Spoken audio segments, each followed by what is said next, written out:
Si, hai pouca hoxe. Isto, polo tanto... Isto, polo tanto, non lo lees porque...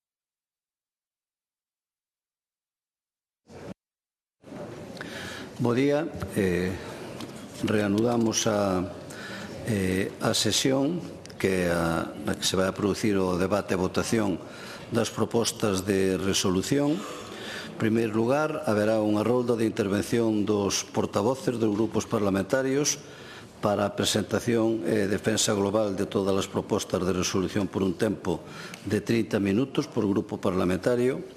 Logo, unha rolda de fixación de posicionamento dos grupos parlamentarios en relación coas propostas dos outros grupos por un tempo de 10 minutos. Anúncianse tamén a agrupación e votación, separada das propostas de resolución para a votación, conforme a información recibida dos grupos parlamentarios, e a votación das propostas de resolución, que será o último que fagamos. Ahora ten que facer unha comunicación o secretario da Cámara das propostas de resolución admitidas pola mesa e a súa agrupación. Entón, cando queira. Moitas gracias, presidente. A Mesa do Parlamento, na súa sesión do 9 de abril de 2026, cualificou as propostas de resolución formalizadas polos grupos parlamentarios en relación co debate de política xeral da Comunidade Autónoma de Galicia de 2026. Por un lado, están as propostas de resolución presentadas polo Grupo Parlamentario Mixto, documento número 54.849, con 40 propostas de resolución presentadas. Admítense a trámite as 40 propostas de resolución.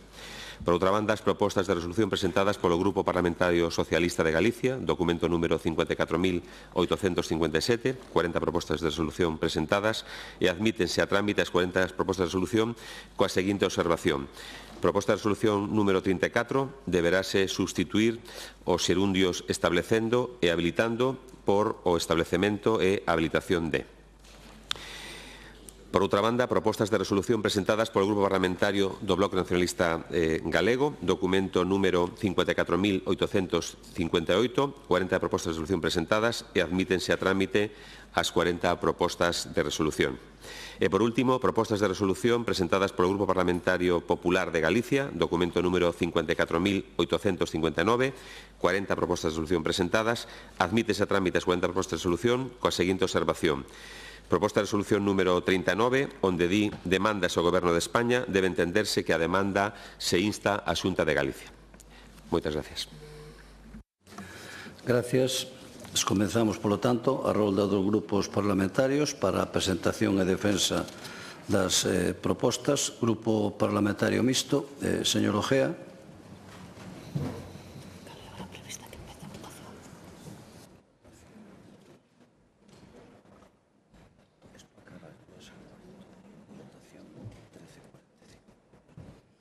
Gracias, presidente. Bos días, señorías. Bueno, falarei un pouco das 40 propostas que facemos. Agotamos o cupo. A mesa, pois, felizmente, admitiunas todas.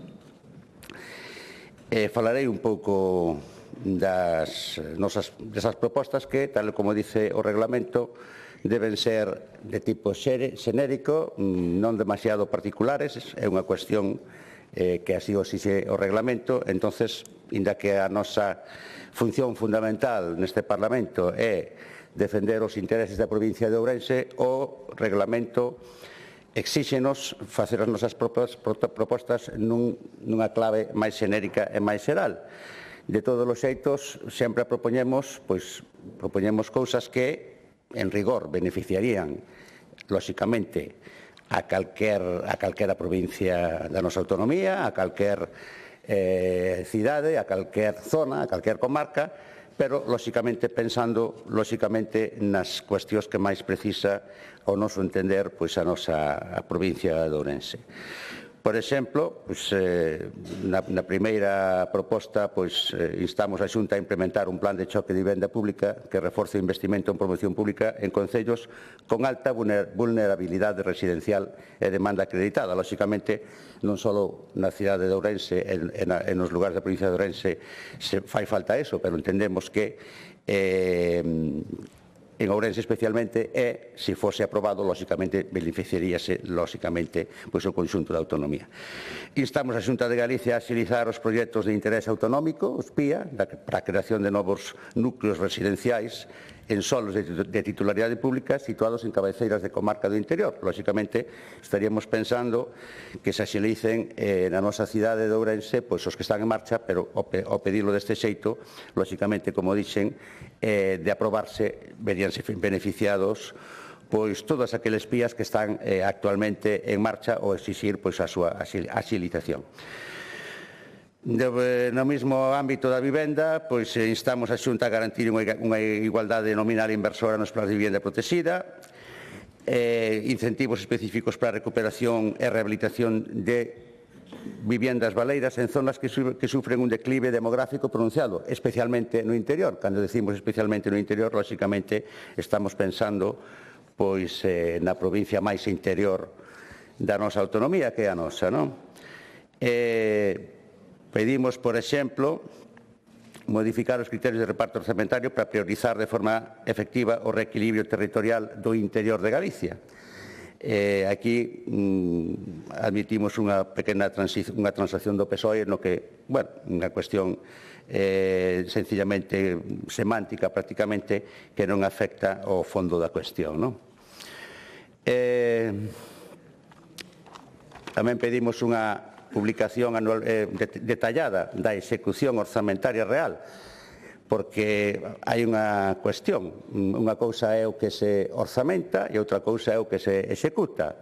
E consideramos a posibilidade de que, se se falan de datos, de cifras de execución en global, o mellor escápasenos unha posibilidade que sería que precisamente deixasen de executarse partidas nas que se falase de inversións na provincia de Ourense. Entón, imagínense que, todo, vamos a poñernos nun caso extremo, didáctico, teórico, en que xustamente todo o que non se executou, fose o orzamentado para a provincia de Ourense. E que, vamos a supoñer que o orzamento previsto é unha cuestión teórica, é unha suposición teórica, un supuesto, como se dicía na contabilidade, non?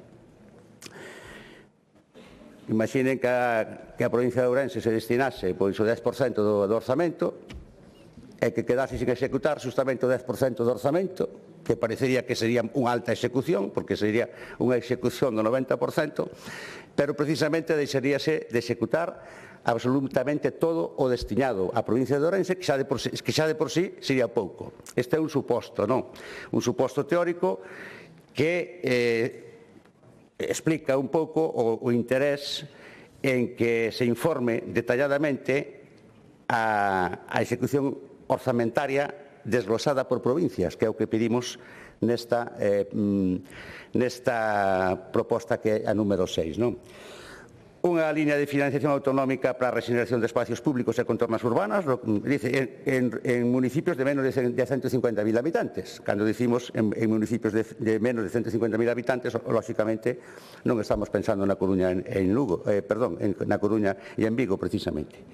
O Parlamento de Galicia insta a Xunta tamén propoñemos que insta a desenvolver un plan de aproveitamento de parcelas de titularidade autonómica do interior, medidas específicas do fomento de contratación onde a taxa de desemprego supere a media das dúas cidades con maior taxa de ocupación. Xa dixen outro día que Ourense era a de máis taxa de paro, tal e como dicen as estadísticas.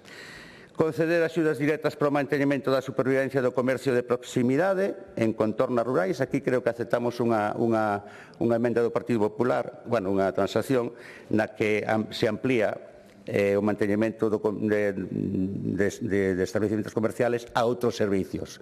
Outros servicios que poden ser, pois, lógicamente, non estritamente comerciales, pero que poden ser tamén moi necesarios, efectivamente, en núcleos rurales. Crear un fondo de contingencia para compensar os agricultores afectados polo Pacto de Mercosur. Aquí aceptamos unha transacción do Partido Socialista que ampliaba os gandeiros. Bueno, nos registramos agricultores, lógicamente, na nosa mente estarían toda a actividade agropecuaria, pero, bueno, xa que no PSOE se deron conta de que deixábamos fora de xeito involuntario os gandeiros, pois, efectivamente, os agricultores e os gandeiros, non? Un protocolo de solucións e compensacións rápidas ante emerxencias climáticas. Lógicamente, estamos pensando fundamentalmente nas inundacións e nos incendios da provincia de Ourense. Seguimos. Bueno, a número 13, incrementar significativamente as partidas destinadas á prevención de incendios forestais, que en compensación por danos en zonas de alto risco. O outro día xa dixen, o Pladiga establece, o Pladiga que ainda está sin traer aquí, incumplindo xa os plazos que establece a lei, xa recoñece que o 75% das zonas de alto risco de incendios da comunidade autónoma están na provincia de Ourense. Entón, lógicamente, cando decimos compensación por danos en zonas de alto risco, lógicamente estamos referindo implícitamente a provincia de Ourense para que se incrementen significativamente as partidas destinadas á prevención de incendios nesa provincia, non?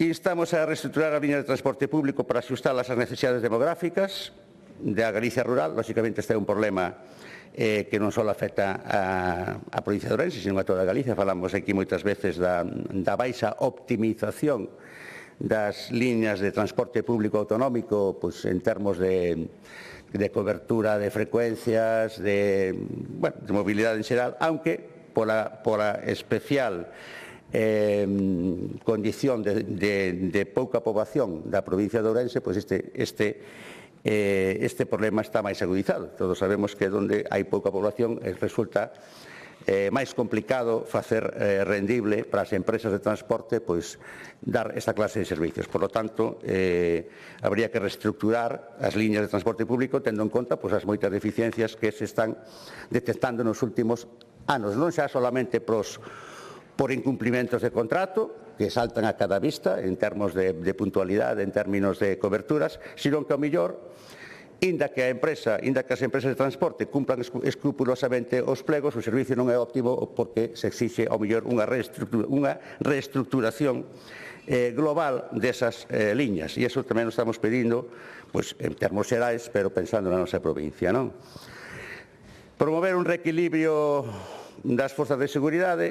Aquí, pois, aceptamos unha transacción que nos pareceu a caída do Partido Socialista, na que se piden fundamentalmente cubrir vacantes no servicio adscrito da Policía Nacional cara á Policía Autonómica. Que todos sabemos os problemas de seguridade que está tendo o noso rural. Aquí tamén hai unha pequena confrontación entre o Partido Socialista e o Partido Popular porque o Estado está retirando especialmente na provincia de Ourense postos da Guardia Civil, e aí tamén estamos en contra desa decisión. A mera presencia da Guardia Civil no rural, pois, é disuasoria para a comisión de delitos, como todos vostedes saben, e genera unha sensación de seguridade na poboación que últimamente está en entredito, como tamén saben. Pero, bueno, no caso concreto da proposta esta, non se entra nesa cuestión de nivel nacional, que tamén se fala aquí moitas veces. Un fondo de compensación extraordinario para os municipios que presenten un déficit de servicios públicos mínimos. Aquí, bueno, non hai que dicir que estamos totalmente a favor do que pide a FEGAMP nesta clase de cuestións. E, bueno, unha cuestión que falamos tamén ainda outro día, que a Xunta de Galicia asuma os costes de mantemento e conserxería dos centros de educación infantil e primaria. Xa sabemos que en algúns aspectos pois choca con unha lei nacional, pero na medida en que cumplindo a lei se pode xa asumir esta clase de servicios. Xa sei que hai un problema de coste económico, pero no caso concreto deste tema ao mellor debería priorizarse en relación a outros gastos que se fan por outro lado menos justificados. Entón, bueno, por un lado, que o que se pode facer xa dentro da lei neste aspecto de asumir directamente os custos de mantemento e conserxería dos centros de educación infantil e primaria, o que se pode facer dentro da lei, que xa se poden facer moitas cousas, que se faga xa. E o que dependa do Estado, pois que o Partido Popular, que é un partido que ten representación nas cámaras do Estado, en Madrid, pois que tamén cambie,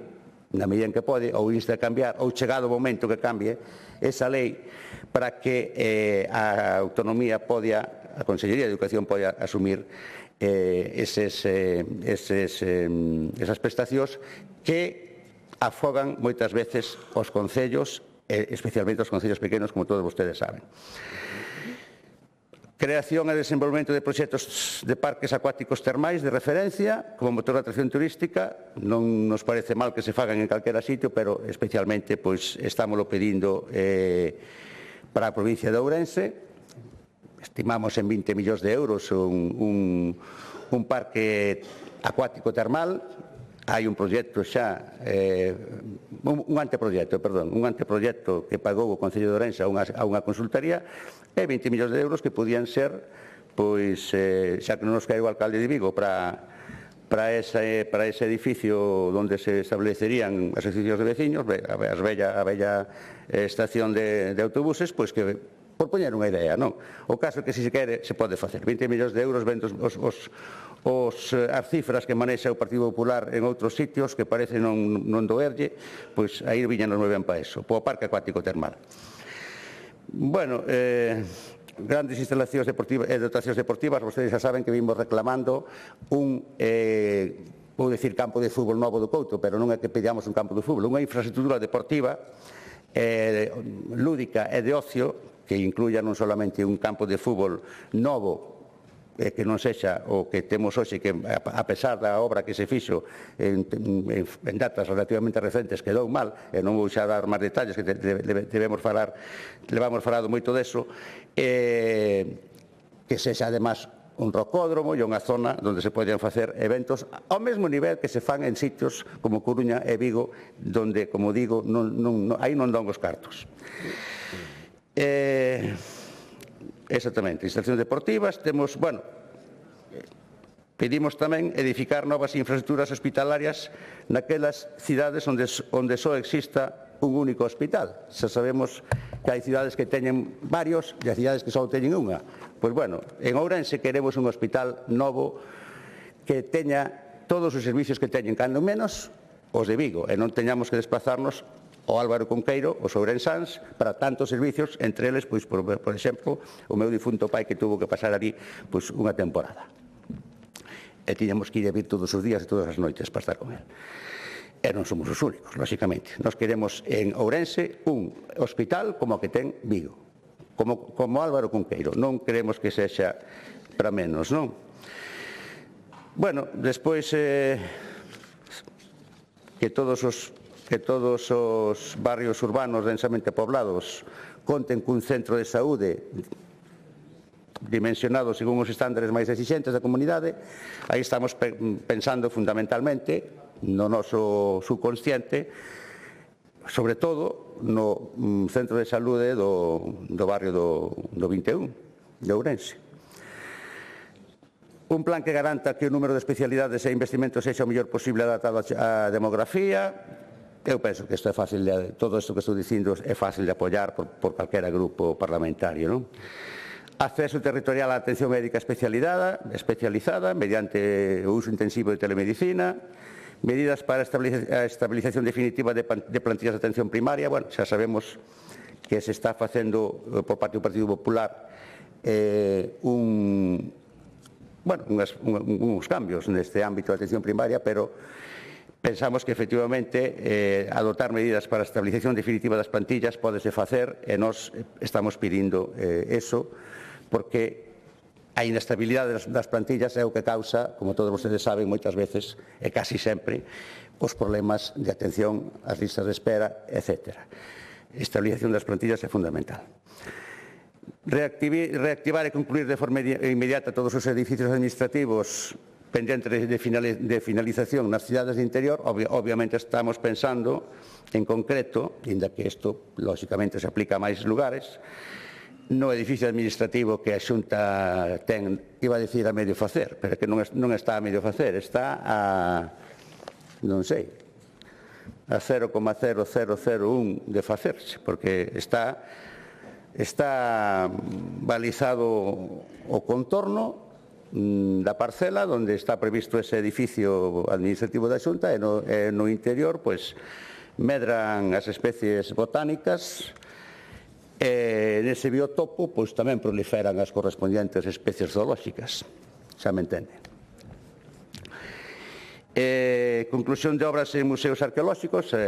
Ourense leva moitos anos cunha obra que é do Estado, un museo arqueolóxico, xa saben vostedes, esperouse moitos anos para empezar a obra e agora leva varios anos de obra. Bueno, instamos a autonomía en que dentro das competencias que lle competen a Xunta nese tema, que tamén as hai, pois que axilice tamén os trámites que lle corresponden nese sentido. Ourense necesita cuanto antes ese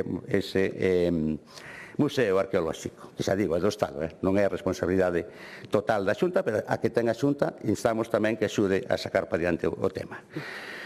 Acondicionar as estradas autonómicas que atravesan os núcleos urbanos con carácter previo á súa cesión definitiva. Aí, bueno, modificou un pouco a redacción o Partido Popular, pero ven a decir exactamente o mismo, entón acertamos. Todos sabemos que as estradas autonómicas que atravesan núcleos urbanos son un problema para os concellos, porque son antiguas estradas, pero que se convirtieron en rúas, as que o Concello non lle pode tocar, salvo con permiso da propia Xunta que é titular, moitas veces abandonadas por a administración competente. Vou poñer o caso concreto da avenida de Zamora en Ourense, sobre todo a saída cara a Seixalbo, que todos saben, entre outras moitas cousas, que hai zonas de moito risco. Nunha zona concreta caiu fai pouco unha persoa nunha silla de rodas. Por certo, risco do que eu persoalmente advirtín fai anos nun programa de televisión local que facíamos, e ao final cumpriuse. Así que canto antes arranxen polo menos arranxen a Xunta esa rúa que en realidad é unha estrada, e despois de ben arranxada, pois sí que o Concello está en moitos casos disposto a asumir a súa titularidade pois para poder facer as correspondientes labores de humanización, de mellora da seguridade vial, etc. Temos, por exemplo, aquí a seguinte proposta que temos: estudiar e executar os proxectos de soterramento en avenidas urbanas, sendo preferentes as actuacións en cidades de menos de 150.000 habitantes. Cando dicimos eso, lógicamente estamos pensando en Ourense, e se queren que lles concrete algo máis, estamos pedindo por parte da Xunta de Galicia o soterramento na rúa Otero Pedrallo, que, por certo, o feito de soterrala liberaría a parte superior de tráfico, uniríanse as dúas zonas do campus e faría moito máis eficaz esa especie, vamos a chamar, sin ninguna connotación peyorativa, esa especie de limosna ecolóxica de que a Xunta nos quere poñer aí uns poucos árboles e chamalle refugio climático, cando xa dixen o outro día que precisamos 26.000 según a OMS, aunque nós somos máis humildes e pedimos 15.000. E claro, uns poucos árboles, nuns poucos centros de metros non se lle pode chamar realmente un refugio climático, pero se se soterrara, polo menos perderíase a contaminación dos vehículos, a correspondiente elevación de temperatura que tamén provoca o tráfico, e, desde logo, unha mellora da mobilidade e unha mellora do lugar como lugar de esparcemento e de ocio. Entonces, volvo a repetir, soterramento de Otero Pedrallo e tamén soterramento axuda ou execución do soterramento na Plaza de Concepción Arenal, que tamén é outra petición que queremos sempre facer. Mellorar as conexións viarias entre os 9 sectores residenciais. Queremos unha mellora da conexión da Nacional co CHUG en cumprimento do planeamento urbanístico municipal.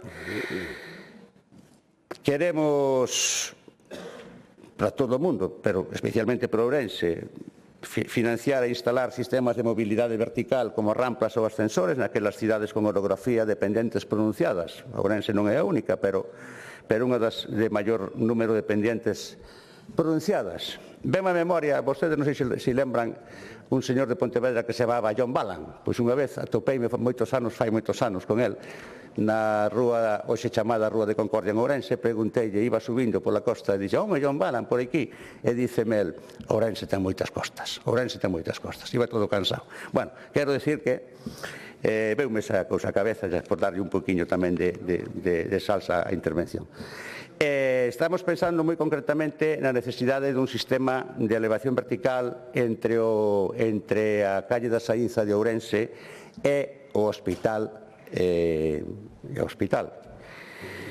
porque vostedes saben que hai unha costa e, bueno, non ven nada mal que en ese terreno de titularidade autonómica, creo que hai unha parcela por ali que é da Diputación que igual tamén podían usala para algo. Pero, bueno, un sistema de elevación vertical, rampa ou ascensor, según procede. Vostedes saben que eso depende de criterios técnicos como a pendiente, etc. Ou unha rampa ou un ascensor nesa zona, pero non solamente nesa zona. O que pedimos é que se pense en términos máis xerais en sistemas de mobilidade vertical en cidades con orografía de pendientes pronunciadas. Desde logo, Ourense non é a única, pero é na que máis pensamos. Executar conexións viarias integrales con proxectos cos complexos hospitalarios. E logo aquí temos outra cuestión de que falei outro día. Instar a Xunta de Galicia a prolongar as autovías autonómicas ata as zonas fronterizas, co obxectivo de potenciar a cohesión do desenvolvemento económico e logístico transfronterizo. Lóxicamente estamos pensando fundamentalmente nesa autovía que finaliza en Celanova desde un cruce cerca de Errante e que está previsto, polo menos na teoría, que finalice na fronteira portuguesa, pero que a Xunta ten abandonada a execución desa obra. Outro día, cando o señor Rueda falou das novas autovías que tiña na cabeza, non nomeou esa, e despois recoñeceu que non había nomeado. Non sei se dixo que, bueno, que se lle pasara ou tal, pero que dixo que bueno, pareceume entender que tiña intención de acabar por facela, que é o que ten que facer, por outro lado. Bueno, pois aquí ten a proposta número 35, das nosas, que é na que se lle pide á Xunta de Galicia este tema. Prolongar as autovías autonómicas ata as zonas fronteirizas. Concretamente, esa para nós. Posta en valor a rehabilitación de barrios degradados nos cascos antigos, que xa saben como temos o de Ourense, ou deberían sabelo. Crear unha liña de axudas, implementación de alumbrado público, programa de plantación masiva de árbores en áreas urbanas. E aquí dice, en áreas urbanas que acaden temperaturas superiores aos 35 grados no verán. Eu creo que en Galicia solo Ourense ten este récord, que, por certo, moi mediático durante o brao nos medios de comunicación nacionais. Temos ali, durante o mes de agosto, moitas veces en directo, reporteiros enfocando ou encuadrando o termómetro con temperaturas que pasan na marca do termómetro moitas veces máis hasta os 45 grados incluso. A sombra, que é como é a medición correcta da temperatura ambiental, lóxicamente. Tamén pedimos, penúltimo, desenvolver proxectos de aldeas sostibles e centros de interpretación ambiental. Estamos aquí pensando na aldea de Salgueiros no concello de Muiños, fundamentalmente, como falei outro día, pero, bueno, non pasa nada por generalizar e decir que pedimos desenvolver proxectos de aldeas sostibles e centros de interpretación ambiental para revitalizar económica e turísticamente os entornos naturais protegidos, como é esa zona do Xurés na que se inscribe esa aldea da que falei antes. E, por último, last but no less, como dicen os ingleses, al final, pero no de menos importancia, Garantir que a programación de eventos culturais da Administración e do Xacobeo non discrimine territorialmente ao interior de Galicia. Temos dito moitas veces que todas as accións pensadas no Xacobeo interpretamos ou facemos a nosa visión de que sempre nunha altísima proporción vai para Santiago e para o camiño francés e despois as migallas para o resto.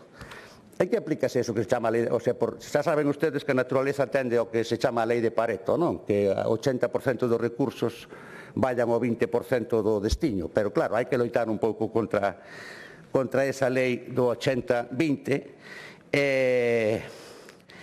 e non discriminar os territorios, e no caso concreto que nos preocupa, os territorios do interior. Queremos que as actividades que se programen do Xacobeo se distribuyen de xeito prácticamente homoxéneo por toda Galicia e non se concentren fundamentalmente o 80% no 20% que é Santiago da zona do camiño francés, non?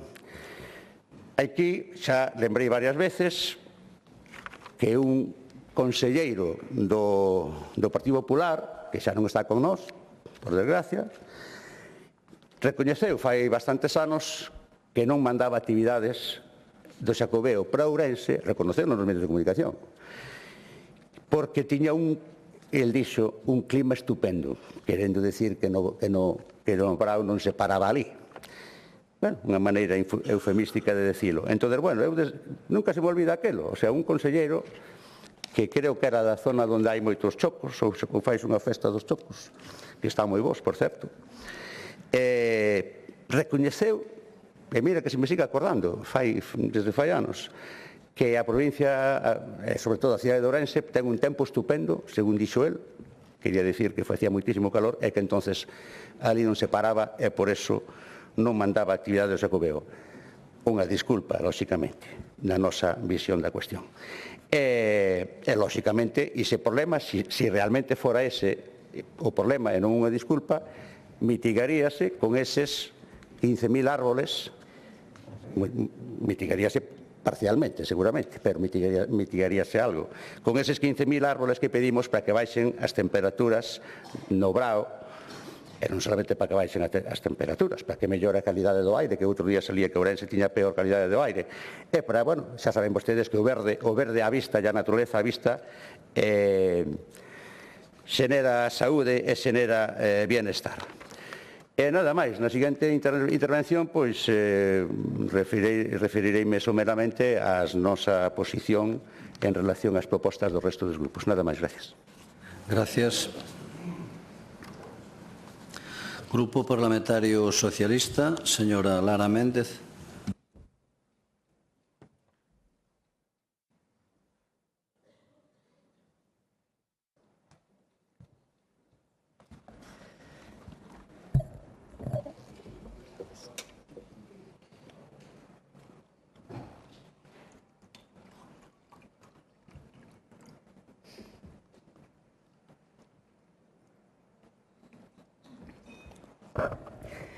Grazas, presidente. Moi bons días, señorías. Dende o Partido Socialista levamos dicindo estes días que o debate do Estado de Autonomía debería ser o momento no que o país mira ao espello e dice cara a onde queremos ir. Pero en Galicia levamos anos escoitando o mesmo: triunfalismo, cifras discutibles e un relato que non coincide coa vida real da xente. Miren, señorías, levan 17 anos destruindo futuro. Porque nós, os socialistas, deixamos en marcha un país con máis dereitos, con máis cohesión e cun estado do benestar que avanzaba. Pero en 2009 comenzou unha demolición deliberada dese modelo. Unha etapa na que se quedaron logros e dereitos hoxe debilitados. O dereito a unha vivenda accesible. Construímos un 1.495% máis de vivenda pública en apenas 3 anos e medio do que vostedes fixeron en 17 anos. Sí, señora conselleira, en 17 anos, un 1.495% máis.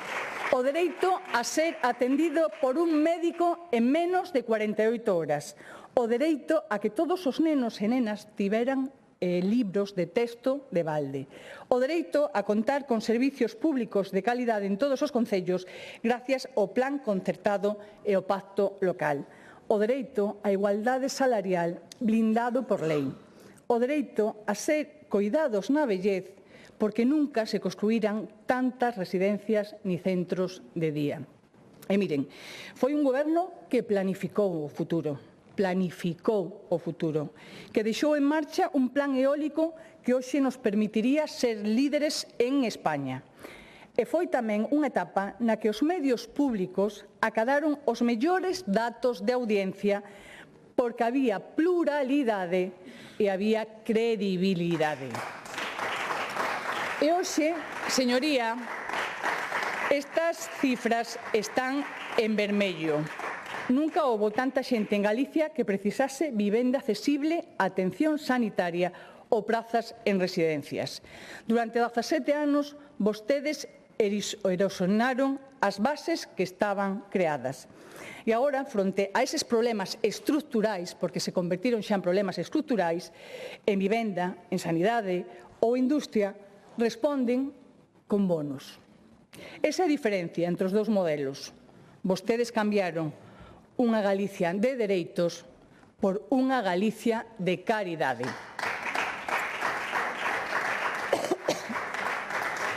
Unha Galicia de caridade baseada, como decía, na política dos bonos, para suplir esa falta de planificación e, polo tanto, esa falta de xestión. E dicía o noso portavoz, o señor Besteiro, o mércores pasado, que ia propoñer un novo bono, que era o bono goberno. Xa costa hasta dicilo, a dificultade de esa falta de goberno. O bono goberno, que, aínda que sexa de xeito coyuntural, seguro que se ia notar en Galicia. Porque en esa política vostedes atopan moi cómodos. En esa política dos bonos, que van? Bono cuidado, bono chándal, bono rural, bono cultural, bono mozo, bono térmico, bono autónomo, bono lugar social, bono comercio, bono peixe. Ulo bono peixe. Onde está? Vai haber? Non vai haber? Porque ainda non contestaron tampouco esa pregunta. E os bonos, señorías, son políticas que non transforman, que non xeran riqueza, que non xeran emprego e que non mellora a calidade da vida da cidadanía. Porque esa Galicia calidade que tanto predican se converte en Galicia caridade. E esa Galicia caridade xera dependencia e, polo tanto, clientelismo. Esa é a política que practica o Partido Popular. Miren, os socialistas traemos a este pleno propostas para reconstruir esos dereitos desmantelados polo Partido Popular. Dereito á vivenda.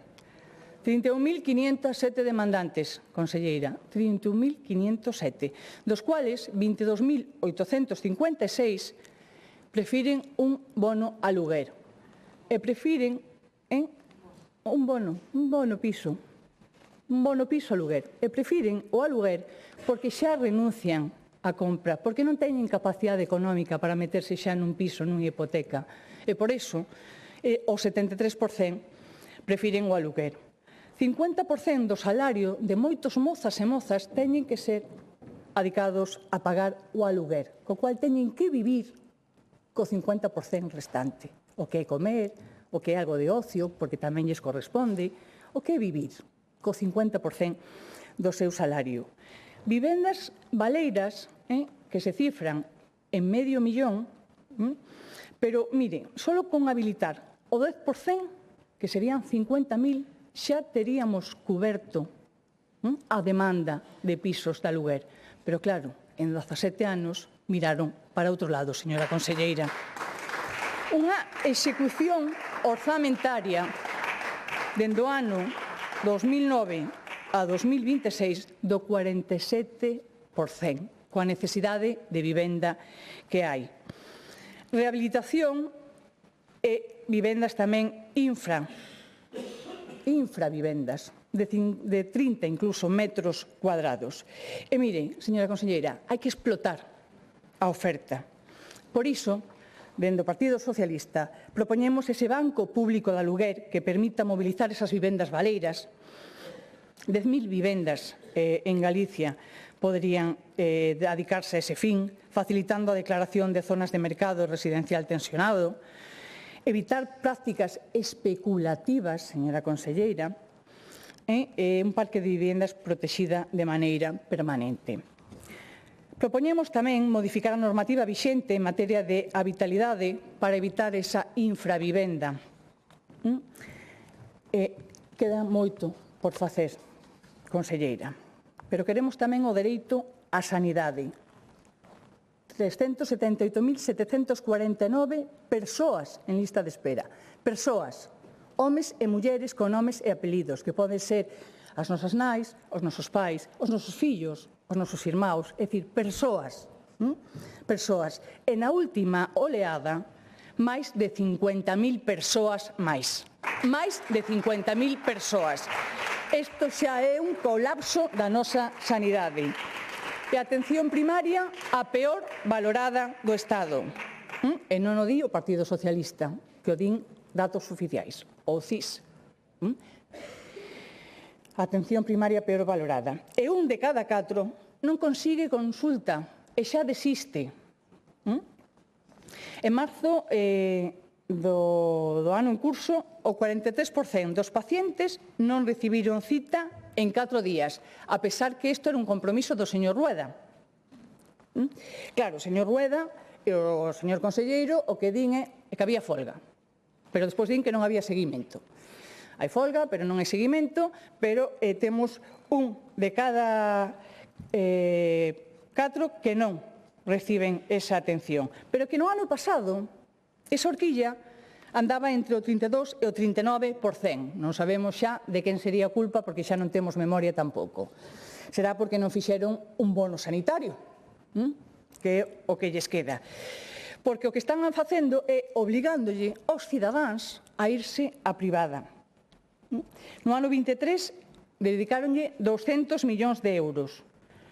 No ano 25, 246, un incremento de 46 millóns de euros fomentando sempre as concertadas e a privada. De feito, isto tamén se traduce no incremento de seguros que chegou xa ao 20%. Por iso, dentro do Partido Socialista, propoñemos reformar o modelo asistencial da atención primaria, donde se evite a saturación, donde se fortaleza a enfermería, donde se amplíen as categorías profesionales, donde se recuperen as xerencias para non devaluar eses hospitais comarcais. Un novo plan de saúde mental xa comprometido, xa anunciado, pero non executado, porque falar a veces falan tamén, pero facer, xestionar e planificar pouco. Mellora tamén do sistema sanitario público con respecto aos recursos humanos, a mellora das condicións laborales, convocatoria de todas as prazas formativas, aceptación tamén das negociacións cos representantes profesionais e dos traballadores do sistema público. Pedimos tamén un plan áxil para rebaixar as listas de espera no sistema hospitalario de Galicia, porque as esperas siguen subindo día a día, nome a nome, persoa a persoa, que donde e como se traduce este déficit. Dereito tamén a unha transición xusta. A única medida industrial é ampliar o capital público en recursos de Galicia, un chiringuito que xa nace opaco, e pasamos da opacidade de Altri á opacidade de recursos de Galicia. Outro chiringuito no que tendo xa a Xunta ao redor do 30% do capital, seguen negándose a dar explicacións. E todo isto nun proxecto que naceu coa promesa de crear unha comercializadora pública de enerxía para abaratar a factura eléctrica de todos e todas as galegas, que onde está? Ula comercializadora, onde anda? Mire, o modelo industrial está claro, ademais é fácil de entender. Os cartos son públicos, pero os beneficios repártense entre os seus amigos con total opacidade. E falan de uso partidista da rede eléctrica, cando na planificación o único proxecto rexeitado é o proxecto de Altri, porque ademais non tiñan outro proxecto, o Partido Popular, baseou a súa política industrial no proxecto de Altri.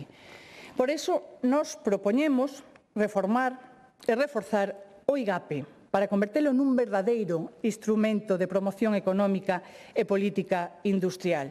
Pedimos tamén planificar con rigor o aproveitamento da enerxía eólica, tanto terrestre como marítima, e dar así cumprimento a ese Pacto Verde Europeo.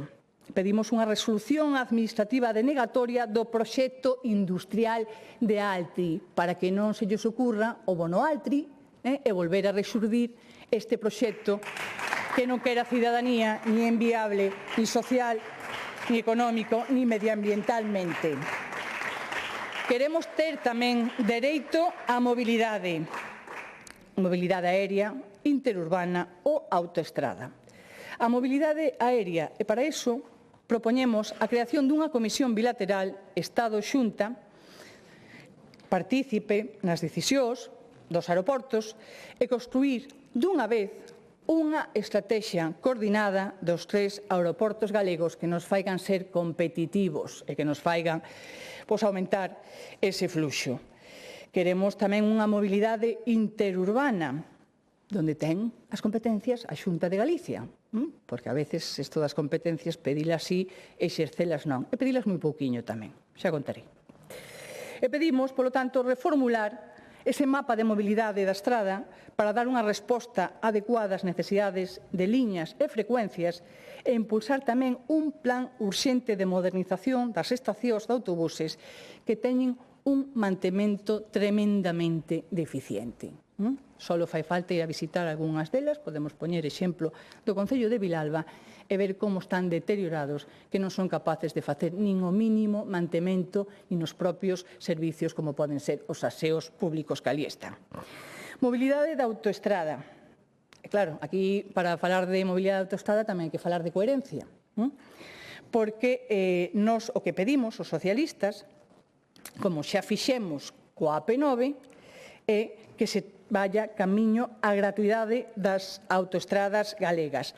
A G, que a veces presumen e a veces ocultan, a G55 e a G57, para que de maneira inmediata teña as mismas bonificacións que ten a día de hoxe a AP9 mentras non acadamos ese 100% de gratuidade. Pedimos esa bonificación de cando menos do 75% da gratuidade.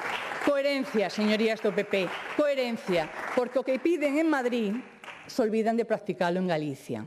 E non vou entrar en tan mansiños ou tan bravos. Dereito á dependencia, conselleira, dereito á dependencia, porque anuncian outro bono caridade, que en este caso estamos falando do bono coidado, pero a realidade é que con este bono coidado a Xunta aforra 4.000 euros ao ano por cada bono. E se fora capaz de aforrar e mellorar o servicio, pois hasta lle aplaudíamos por esa boa xestión. Pero aforran 4.000 euros ao ano, pero o servicio non só non mellora, sino que empeora día a día. Nas residencias, conselleira, anunciou vostede 24 residencias, anunciaron vostedes 24 residencias, máis cando as 24 prometidas aínda están pendientes. Aínda están pendientes, conselleira. E despois veñen aquí a falar deses 3.000 millóns de euros que lla deuda o Goberno central a día de hoxe, que ao mellor na réplica xa estamos en 3.100, 3.200, porque como fluctúa tanto, pois eses 3.000 millóns, o que lle pido eu, señora conselleira, é que o reclame xa. Que o reclame, pero pola vía que sexa. Se nos están adeudando 3.000 millóns, que o reclame. E tamén que diga e conte de onde ven esa débeda. Porque a mellor gran parte desa débeda ven deste señor M. Rajoy que non queren acordarse del. A realidade é que temos un déficit nas prazas de residencia de 11.500 persoas e subindo, señora conselleira, porque ademais é que temos máis de 700.000 persoas maiores de 65 anos e, polo tanto, evidentemente, teñen que subir. E nos que propoñemos? Por unha reforma do financiamento do servicio de axuda no fogar para o o pago íntegro do custe do servicio, o 100%, que é o que ten que estar financiando a Xunta de Galicia, para ter unha nova lei de inclusión social adaptada ás necesidades actuais, para elaborar un plan estratégico cada 6 anos en base á Lei de Servicios Sociais, redactar un decreto lei que desenvolva a Lei de Discapacidade de Galicia. En definitiva, conselleira, que atendan vostedes as demandas dos servicios sociales para poder envellecer dignamente e con tranquilidade e non estar pensando que podemos ser unha carga para os nosos fillos e as nosas fillas. E queremos tamén o dereito do ensino en igualdade para garantir de maneira inmediata a dotación suficiente do profesorado de apoio, para incrementar de maneira progresiva e suficiente o financiamento das universidades públicas galegas, para recuperar de maneira inmediata a cuantía destinada ás políticas de innovación de I+D+I nos orzamentos da Xunta, que aparezcan e despois que se executen. Porque a situación educativa en calquera dos ámbitos, desde esa primeira inclusión no mundo educativo de 0 a 3 anos, e despois a formación obrigatoria e despois a formación FP, universidades, cada vez vai en máis deterioro. Queremos tamén esa universidade pública, gratuita e de calidade, porque iso é que nos dará riqueza de futuro, porque estamos formando as persoas que no día de mañá serán as que teñan a responsabilidade de gobernar este país. E queremos tamén dereito a unha Galicia productiva e a unha Galicia sen lumes. E por iso queremos un novo modelo integral de prevención fronte aos incendios forestais, incendios que xa se están a producir e que non temos a día de hoxe nin aprobado o Pladiga, que xa van máis de 6 meses e de 7 que tiña que estar aprobado por lei, esas leis que a veces tamén fan vostedes e despois se olvidan de cumplir. Queremos tamén un investimento especial para os anos 26 e 27 na Galicia interior, orientado a paliar as consecuencias dunha menor taxa de actividade e de desprotección do monte. E queremos con isto tamén resarcir os 0 euros do Fondo Interterritorial para a Cohesión, fondo que nace precisamente para paliar o desequilibrio territorial e que o señor Rueda, de xeito interesado, lle quitou todos eses fondos a Lugo e a Ourense para darllo ao eixo atlántico. E, polo tanto, queremos impulsar ese plan especial. Queremos tamén un plan integral de remuda xeracional para o noso sector agrogandeiro.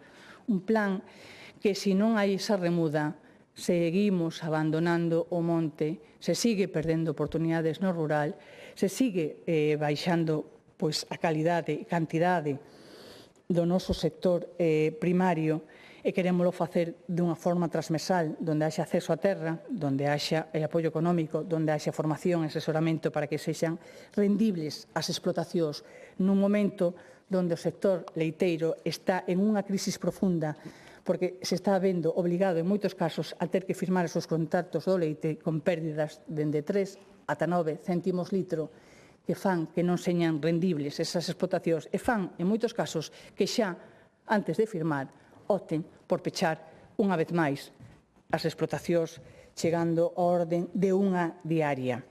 Queremos tamén mellorar a situación do sector marisqueiro nas nosas rías, que reclaman analizar as causas da caída da productividade, tanto dende unha perspectiva global como as particularidades de cada ría. Por iso queremos definir medidas específicas a curto e medio plazo para paliar esta situación. Queremos tamén un plan integral de apoio ao marisqueo, establecendo unha bonificación autonómica que cubra parte das cotas á seguridade social, sobre todo en aqueles meses de paralización da actividade, habilitando tamén axudas directas ás cofradías. Queremos tamén seguir potenciando un sector tan importante como o turístico, empezando por unha nova lei de turismo de Galicia, adaptándose á nova realidade, á nova demanda, aos novos patróns de consumo, e unha lei tamén que colla e teña unha visión alta de miras e que non sexa o Camiño de Santiago o único pilar da actuación turística que ten a Xunta de Galicia, que, por certo, a menos de ano e medio para o inicio do Xacobeo do 27, aínda non sabemos nada do que vai a facer a Xunta de Galicia con ese produto estrela que é o Camiño de Santiago, que tamén predican e pouco practican, que se lle podía sacar moita máis rentabilidade en todos os eidos e facendo tamén actividades paralelas en moitos concellos, non só por onde transcurre o camiño. E queremos tamén a Galicia productiva. E esa Galicia productiva non pode prescindir da súa mocidade. E, por tanto, hai que desenvolver un plan integral de emprego xuvenil en Galicia, deseñado, evidentemente, cos axentes sociais e orientado a facilitar ese primeiro emprego, fixar talento, reter talento, e que non se marche toda esa mocidade a ser productivos en outros lugares como está a acontecer. E, polo tanto, esa Galicia productiva non pode prescindir da súa mocidade. Queremos tamén un dereito a un financiamento suficiente, solidario e singular. 10 segundos. Ya dedicou o señor Rueda a este tema. A financiación, a financiación que é básico para poder realizar e manter todos os dereitos aos que estou facendo ilusión. 10 minutos. Me levou o mesmo tempo a min en decir ese dereito a un financiamento suficiente, solidario e singular. Esa importancia que ten para o señor Rueda ese financiamento. E aos datos nos remitimos. O señor Rueda, no ano 24, a finales de ano do 24, en decembro, decía que Galicia precisaba deses 500 millóns de euros para cubrir e poder reforzar os orzamentos en as distintas áreas. Resulta que no ano 25 o Goberno de España lle di que vai a ter 587 millóns. E claro, xa vimos outra vez a remeter contra o Goberno de España e a decir que isto así non pode ser, e que Pedro Sánchez discrimina a Galicia. E os 587 son mellores que os 500 millóns? Sí, mellorable tamén, pero que hai que facer? Negociar. Hai que negociar. E iso é ao que lles emplazamos tamén, a que negocien, a que defendan Galicia, a que defendan un financiamento suficiente, solidario e singular. Pero a mellor é que non lles deixan. A mellor é que non lles deixan. En Madrid non lles deixa o señor Rueda acoller algo que é bo. E séntense, porque se pode sentar un de xeito bilateral que non excluye tampouco o multilateral. Polo tanto, séntense a negociar, faigan o seu traballo, xestionen e consigan melloras para o noso país, como a quita da débeda. Acepten esa quita da débeda, porque en vez de ter 12.000 millóns de débeda, teríamos 8.000, se aceptáramos eses 4.000. E mire, se non sería moito máis fácil despois redistribuir ese incremento que se produce de forma tácita xa nos propios orzamentos. Así que nos pedimos máis responsabilidade fiscal, máis autogoberno fiscal e por iso propoñemos unha mellora do sistema de financiamento para Galicia que atenda ás nosas singularidades. Pedimos tamén que acepten, como lles decía, esa condonación da débeda, porque decirlle que non a 4.000 millóns de euros non o entende nin a miña boa nin a miña filla. 4.000 millóns de euros que o Partido Popular lle di que non. Hai que reforzar tamén o papel da triga. Máis competencias ten que asumir e máis autogoberno fiscal. Porque o Partido Popular en 17 anos asumeu unha competencia. O Partido Socialista, cando gobernou, en 4 anos escasos, asumeu 12 competencias. 12 competencias, unha competencia. E despois queremos máis autogoberno. Pedimos tamén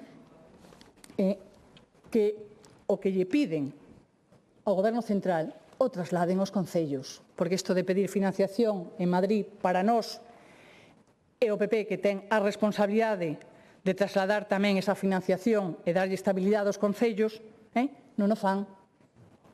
Piden un lado, rexeitan noutro. E por iso pedimos que tamén isto yo trasladen aos concellos e que paralicen esa nova lei de administración local para que non sexa un proxecto xa malparido. Que paralicen esa lei e se senten a falar, que negocien, que consensúen un documento coa FEGAN, con concellos, con diputacións, un documento que lle dé autonomía municipal e un sistema de financiamento estable e suficiente para que os concellos deixen de ser os vasallos da Xunta de Galicia, que con esta nova lei o que pretende a Xunta de Galicia precisamente é acalar, subyugar máis os concellos e que sexan todavía cada vez máis dependientes e así xa volvemos a sacar novos bonos e xerar esa dependencia que é o que tanto lle gusta, predica e practica o Partido Popular. E queremos o dereito á nosa lingua. Temos o gran orgullo de ter unha lingua propia, pero témola que protexer. E, por tanto, pedimos que se protexa a nosa lingua, tal como recolle a Carta Europea das Linguas Minoritarias. E a lingua é o maior baluarte da nosa cultura. E, por tanto, pedimos ao señor Rueda que actúe, que favorezca, que faiga políticas positivas discriminatorias fronte ao galego polos datos nos que se atopa a día de hoxe.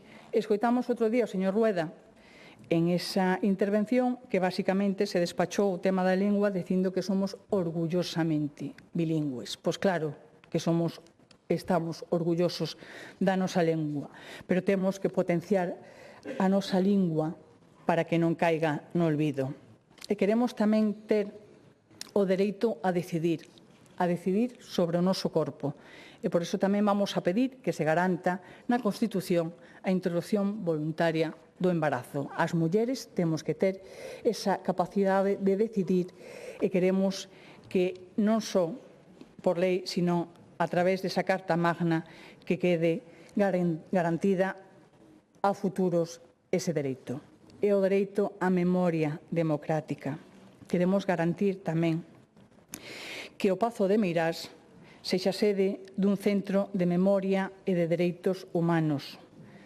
Queremos que esa memoria non se desvanezca. Queremos que esa memoria serva para non cometer os erros do pasado. Queremos que esa memoria sirva para dignificar as tantas e tantas persoas e as miles de familias que quedaron tremendamente afectados en esta época e que todavía non se lles fixo o recoñecemento merecido. Por iso ese espacio para facer o recoñecemento das víctimas do franquismo, entre outras. Queremos vivir todos estes dereitos en paz, porque sen paz non hai dereitos. E por iso sempre, aquí e agora, decimos alto e claro, non á guerra. Non á guerra, independentemente quen impulse esa guerra, independentemente donde se exerza as accións bélicas, e nós sempre con un non á guerra.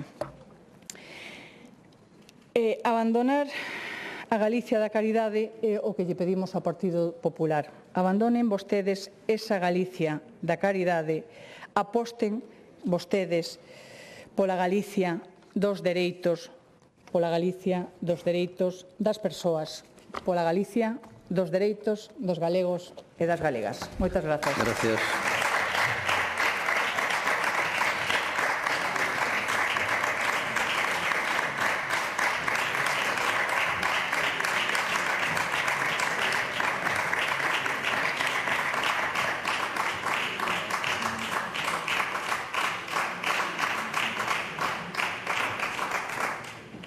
Grupo Parlamentario do Bloque Nacionalista Galego, señora Rodil.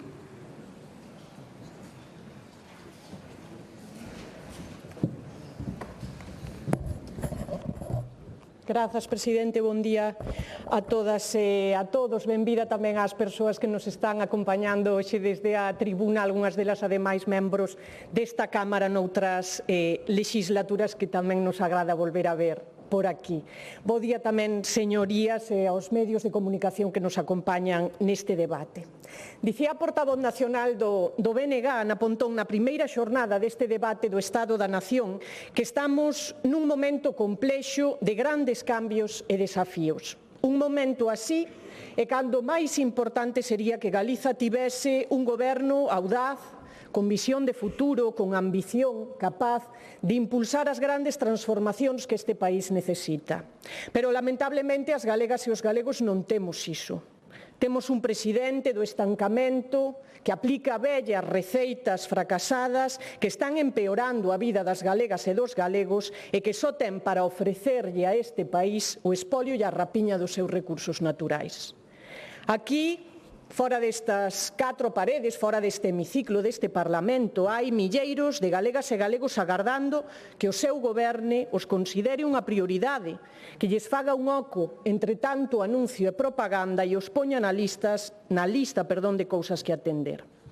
Aí fora hai milleiros de persoas que non escoitaron ningunha soa proposta do presidente da Xunta neste debate do Estado da Nación para resolver os seus problemas e preocupacións. Xente que vive agobiada por ver como o aluguer é cada vez máis caro e o salario dá cada vez para menos. Persoas que ven con angustia e preocupación ter que agardar 15 días ou un mes para ter unha cita co médico de cabeceira ou anos por unha proba diagnóstica ou unha operación. Aí fora, señorías, detrás destas 4 paredes, afastados das comodidades de Montepío, hai milleiros de galegas e galegos esperando por unha vivenda ou unha praza nunha residencia de maiores. Hai miles de persoas agardando que a súa filla ou fillo teña o profesorado de apoio que necesita no seu centro educativo para garantir o dereito como calquera outro neno ou nena a recibir a educación que necesita e merece.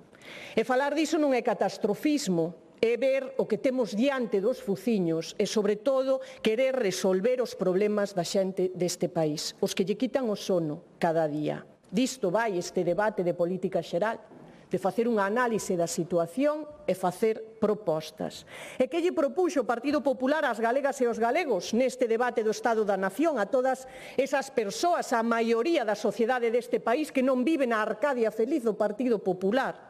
Que medida trouxo a este debate o presidente da Xunta de Galiza para elas? Pois a medida estrela, o grande anuncio de Alfonso Rueda foi dicirlles que vai poñer todo o seu empeño e o aparato da Xunta para dificultarlle a baixa laboral, sobre todo se sofres ansiedade, depresión ou dolor muscular. Porque para Rueda, señorías, e para o Partido Popular, as traballadores e os traballadores galegos, para o PP, para a Rueda, as traballadoras e os traballadores deste país somos todos uns vagos e maleantes e, por suposto, os médicos que dan as baixas uns defraudadores. Quero lembrar os datos oficiais dun organismo, unha entidade nada sospeitosa de ser do bloque como a AIREF, que sitúa a Galiza como a segunda comunidade con menos baixas laborais. A Rueda e ao Partido Popular non lle suscitou, iso sí, ningunha reflexión, ningunha medida, ningunha proposta, ningún só segundo no seu debate, no seu discurso, que no ano 2025 en Galiza faleceran 43 traballadoras e traballadores en accidentes laborais. Máis de 400 traballadoras e traballadores falecidos neste país desde hai unha década. Somos a terceira comunidade con máis mortalidade laboral do Estado. Non lle pareceu ao presidente do estancamento, ao presidente da Xunta de Galiza, traer ningunha proposta para que Galiza deixe de liderar todos os anos o ranking de sinistralidade laboral. Non. Para a Rueda e o Partido Popular o importante é ver como pode facer que sexa máis difícil acceder a unha baixa laboral e ampliar aínda máis o negocio das mutuas a costa dos teus dereitos. Tivo tempo o presidente da Xunta de Galiza, Alfonso Rueda, para atacar os dereitos das traballadoras e dos traballadores deste país, pero ni un segundo, chico, nin unha soa medida, nin unha soa palabra, nin unha soa proposta para facer valer, defender os dereitos das mulleres, cero propostas en materia de igualdade e loita contra a violencia machista. Esa é A Galiza calidade do Partido Popular. Teñen a oportunidade, señorías, hoxe nesta Cámara de rectificar apoiando a proposta de resolución número 25 que presentamos desde o Bloque Nacionalista Galego. Pídanlle desculpas a nivel institucional, de maneira pública, ás traballadoras e os traballadores deste país. Se de verdade lles preocupan as baixas laborais en Galiza, reforcen o persoal sanitario na sanidade pública para poder atender como se debe e como merecen as enfermidades laborais en Galiza. Teñen vostedes a oportunidade de rectificar apoiando as propostas de resolución do BNG para avanzar en igualdade e políticas feministas, empezando por cumplir a Lei de Violencia Machista do ano 2007, garantindo a atención psicolóxica das vítimas de violencia machista na atención primaria e recuperando para o público os centros de crise para vítimas de violencia sexual. Pero ao Goberno de Rueda non lle importa o máis mínimo nin os dereitos das mulleres, nin a saúde, nin a seguridade laboral das galegas e galegos. Neste debate, o presidente do estancamento, Alfonso Rueda, non trouxo ningunha soa proposta para solucionar os problemas da xente deste país. Pero Bénega sí, señorías. Vímolo na primeira xornada do debate no discurso da líder da oposición e portavoz do Bloque Nacionalista Galego, un discurso que deu voz a Galiza real fronte á propaganda do Partido Popular. Un proxecto alternativo que cree en Galiza, que confía na capacidade das galegas e galegos e que ten un proxecto de país para resolver os problemas de hoxe e encarar os enormes retos que temos por diante. Un proxecto político do nacionalismo galego que parte do convencemento absoluto que temos nas inmensas potencialidades deste país. O Partido Popular quere, pola contra, que nos instalemos todos no conformismo e na resignación. Isto é todo o máis que pode dar de si o país, isto é todo o máis que podemos ser, date cun canto nos dentos e siga circulando, que aquí non hai nada que ver. Pero Galiza merece máis, señorías, e sobre todo Galiza pode dar moito máis de si. No BNG,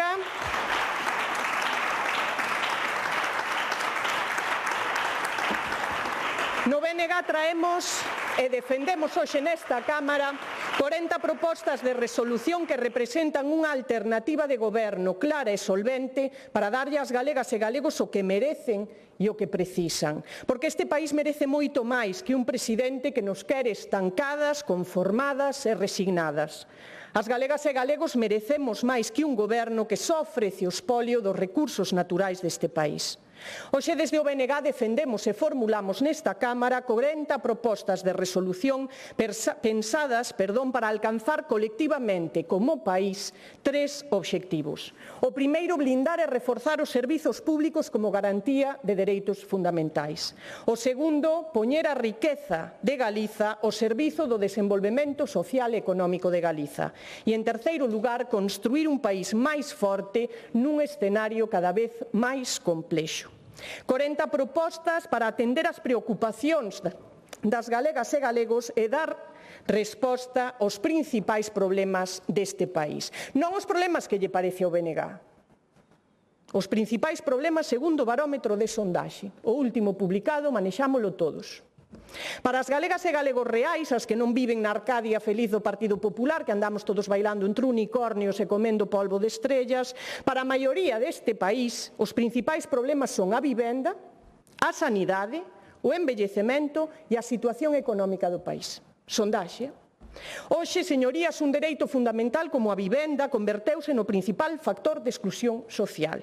Mercar unha casa é máis caro ca nunca. Hoxe o prezo dun piso é máis caro que no momento máis hype da burbulla inmobiliaria en 2007. A calquera persoa con 30 anos de idade, a persoas que teñan aí fora destas 4 paredes 30 anos de idade, un posto de traballo e un salario todos os meses, faríalle falta cobrar o doble do que necesita, do que cobra para poder mercar unha casa e, por suposto, comer todos os días mentras paga a hipoteca. Os alugueres están disparados, son datos do Observatorio de Vivenda da Xunta de Galiza. De media, no conxunto de Galiza, máis de 600 euros ao mes. Xa non nos poñemos nas cifras absolutamente desorbitadas da Coruña ou Vigo. Un prezo que, ao lado dos salarios da maioría social da xente deste país, non da mocidade, de calquera galega e galego promedio, ten que destinar prácticamente o 30% do diñeiro que cobra a ter un sitio no que vivir. Agora pagas facturas, enche a neveira, estás como para pensar en ter fillos. E a proposta do Partido Popular para facer fronte a esta crise habitacional cal é? Mais dunha década sin mover unha pedra e agora que lles veu o acordo, díxonolo o presidente da Xunta, Alfonso Rueda, no seu discurso, agora a proposta do Partido Popular é enchernos de propaganda. Eu perdín a conta da cantidade de vivendas que levan prometido nos últimos anos e anunciadas. Eu comecei a traballar de redactora no 2012 e a min lembrame moito, quizáis algún compañeiro ou compañeira da prensa tamén o recorde, a cando nos anunciaban aqueles barcos de Pemex. Eu non sei se se acordan, señorías, nin o PP era capaz de explicar a cifra de quimiqueiros, de buques abastecedores e remolcadores que se ían facer en Galiza. O resultado final de todo aquilo foi un barco nos astaleiros galegos e a cúpula de Pemex en Chirona, los amigos de Feijóo. Pois coa vivenda o mesmo. Lembraba a portavoz nacional do BNG no debate. En 2024 anunciaron 4.000 novas vivendas de promoción pública. A finais de xaneiro de 2025 dicían que había, e abro aspas, que é a nota de prensa da Xunta, xa 3.000 vivendas en diferentes fases de execución. Sacaron o segundo plan de vivenda e anunciaron 2.000 máis para 2030. E a realidade hoxe, coas estadísticas do IGE, os datos do Instituto Galego de Estatística na man, en Galiza hai 171 vivendas protexidas rematadas e sumando todo o que hai iniciado, público-privado e medio pensionista, temos 485 vivendas. Deixen de tomarlle o pelo a xente deste país, deixen de rirse das galegas e dos galegos, porque non viven de anuncios, nin pagan o aluguer con propaganda. Neste país, señorías, o que é unha realidade hoxe, son 90.000 vivendas baleiras só nas cidades. Apoien a proposta de resolución, a número 6, que presentamos desde o BNG e impulsemos un plan de compra pública de vivenda para poñer a disposición das galegas e dos galegos hoxe un lugar asequible no que poder vivir. Limitemos o prezo dos alugueres por lei a través da declaración de zonas de mercado tensionado e deamos carácter permanente a toda a vivenda de protección, non só a do IGUS e a da empresa pública de vivenda, a toda a vivenda de protección con carácter, insisto, permanente, para garantir que un dereito básico, que un dereito fundamental como a vivenda, non se convirte nun elemento máis para a especulación. Despois da vivenda, o segundo problema das galegas e galegos que sinalan como principal en Galiza é a sanidade. Supoño que o día que sondaxe fixo a enquisa, o único que atopou foi alborotadores, axitadores e gente del BNG por Galicia adiante.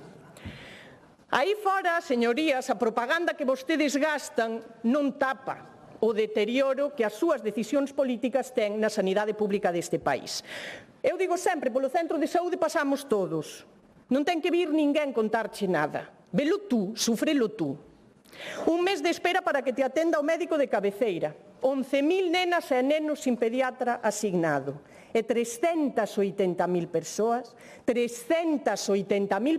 e máis que toda a poboación da cidade de Vigo, que é a máis grande de Galiza, esperando nunha lista a que o vexa o médico especialista por unha proba diagnóstica ou para poder operarse. E iso que se saiba.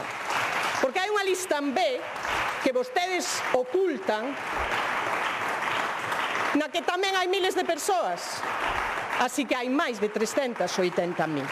E diante disto, Rueda veu aquí anunciar un plan de atención primaria tan novo que é o mesmo que leva comprometido desde 2019. Iso é 35 psicólogos clínicos para 2028, dentro de 2 anos, sabendo como hai hoxe 400 centros de saúde neste país. Na provincia de Lugo, eu veño de aí, hai xente que comparte provincia, na provincia de Lugo toda entera, desde a Mariña ao sur, hai 3 psicólogos e psicólogas clínicos para unha poboación adulta de 300.000 persoas. Fagan vostedes a ratio. As galegas e galegos merecen máis que ter que pagar na privada o que vostedes lle negan na pública. Por iso, desde o BNG propomos 2 medidas concretas. Aprobar un plan de recursos humanos, o último do Sergas é de 2011, caducou no 2013, que incorpore novas categorías profesionais que liberen de carga asistencial as médicas e médicos de cabeceira, entre eles 100 psicólogas e psicólogos clínicos para atender a saúde mental da xente deste país. E un plan de choque para acabar coas listas de espera hospitalarias que están están descontroladas, destinando, xa non dicimos todo, senón unha parte do diñeiro co que se ceban as derivacións da privada a reforzar os cadros de persoal na pública. O terceiro dos problemas sinalados polas galegas e galegos é o envellecemento da poboación. Preocúpanos, e é lóxico, ver cada vez menos nenos e menos nenas na rúa e unha sociedade máis envellecida. O que non debería ser preocupante é envellecer. O problema é deixar de cumplir anos, non facernos vellos. Pero como non vas preocuparte? Se en Galiza tes na maior parte dos concellos que esperar a que morra un veciño para poder entrar no servizo de axuda no fogar. Se hai que agardar até 2 anos por unha praza nunha residencia de maiores pública, ou tes que buscarte como única alternativa á vida para pagar o diñeiro que non tes cunha praza na privada que va a 2.000 euros al mes. Desde o BNG propomos impulsar a creación de 1.000 prazas novas ao ano de residencias e centros de día públicos da Xunta de Galiza e incrementar até os 20 euros a hora do servizo de axuda no fogar en 2027. Máis e mellores servizos públicos para garantir os dereitos das persoas maiores e dependentes deste país fronte a un Partido Popular que o único que ofrece son cheques miseria para que as mulleres volvan cargar cos coidados aos seus lombos na súa cara por 400 euros ao mes ou que os concellos fagan as residencias e os centros de día que a Xunta de Galiza do Partido Popular non fai con 14.000 millóns de euros ao ano.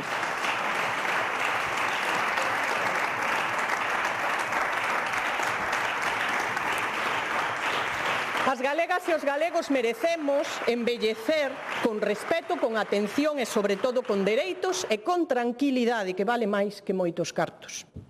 Vivenda, sanidade, dependencia e, por último, a maior preocupación das galegas e dos galegos, segundo o sondaxe, non a militancia da CIGA, é a situación económica do país, o desemprego, o custe da vida, as malas condicións laborais. Temos un país inmensamente rico. Galiza ten todo para avanzar e progresar, pero temos un goberno, volvimos velo neste debate do Estado da Nación, decidido a vender a prezo de saldo os recursos e a riqueza de Galiza.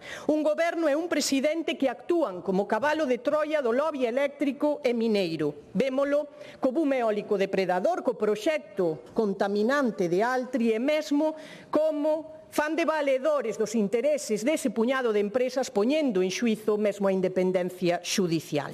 Xa o dixo onte Rueda, ían a abrir máis prospeccións e novos concursos mineiros dos que este país até o momento non gaña nada.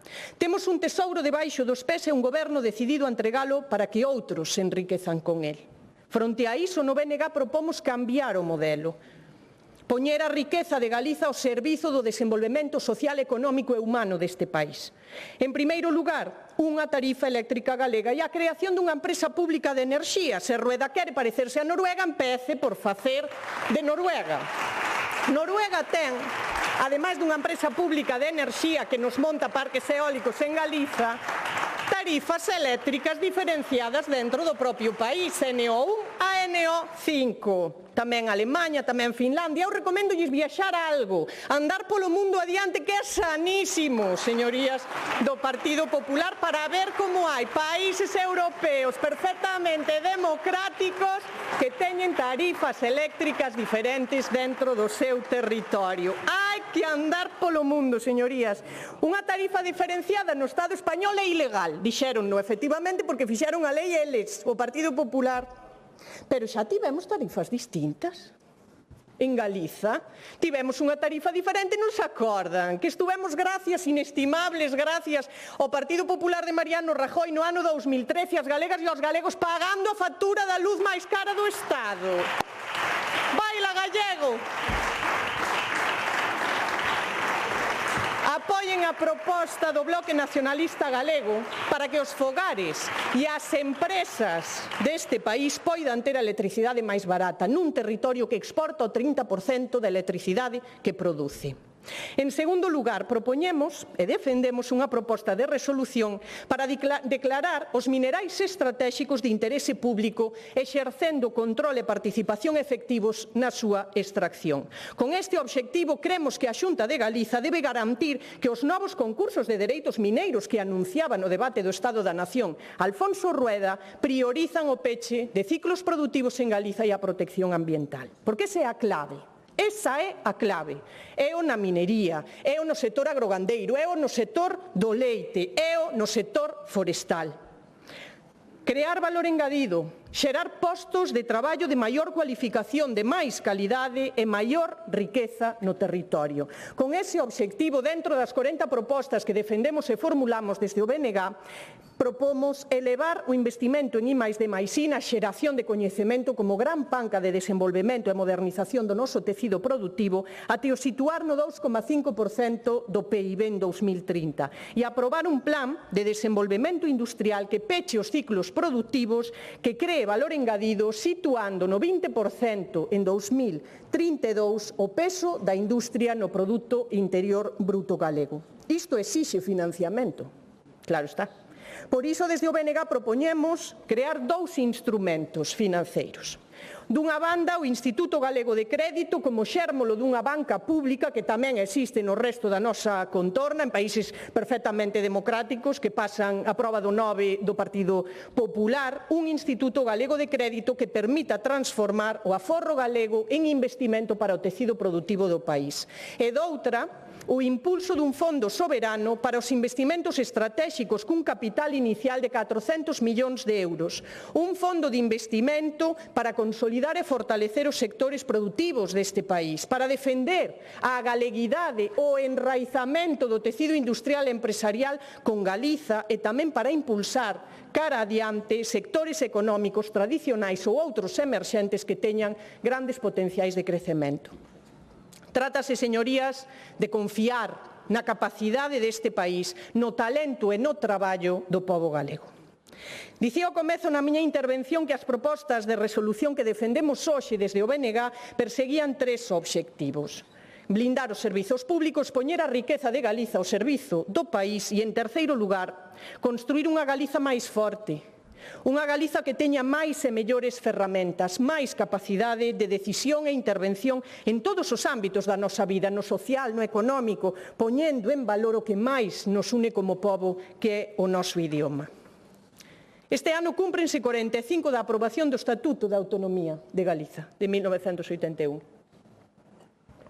Coido que a mellor maneira de explicar ese marco político, esa ferramenta, non o paraugas do autogoberno galego nos seus 45 anos, é facelo da maneira máis galega que se me ocorreu, que é falar do tempo. Miren, en xeral, nos lugares nos que chove moito, a xente tende a dicir que cando chove ven mal tempo. Logo todo o mundo lle gusta vir aquí e ver o verde autóctono, non o dos eucaliptos, non hai unha sola persona que veña ver eucaliptais a Galiza, pero bueno, non nos desviemos.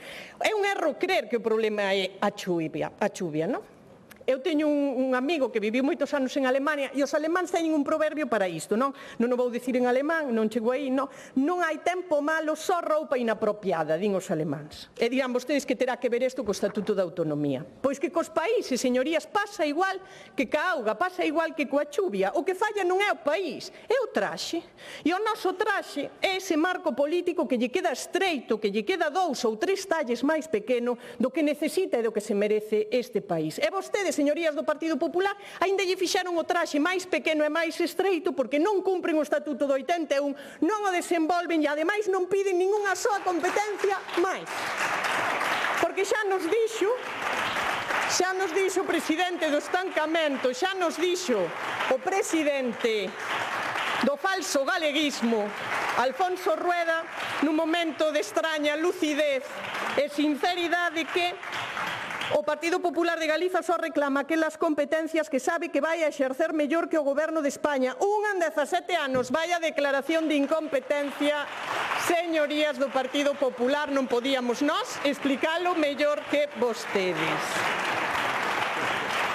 E por que non lle serve, por que dicimos que non lle serve ese traxe, non? Ese Estatuto do 81 a Galiza? Por que dicimos que lle ven estreito? Porque as galegas e os galegos non podemos decidir, señorías, sobre a maior parte das cousas, que afectan, oiga, a nosa vida diaria, non grandes desiderátums, non.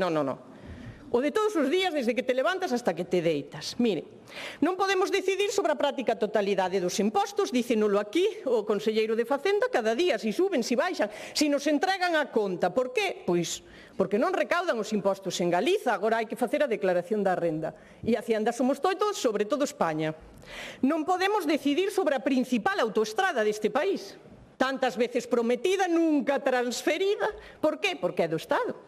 Non podemos decidir sobre os trens, nin os horarios, nin as frecuencias, nin a vía, nin o convoi, porque tampouco é competencia nosa. Nin sobre os aeroportos, que están tan de actualidade. Si tes un, si tes tres, si vas a Ranón, se vas a Porto, tampouco podes decidir, porque son de AENA, que tamén é España.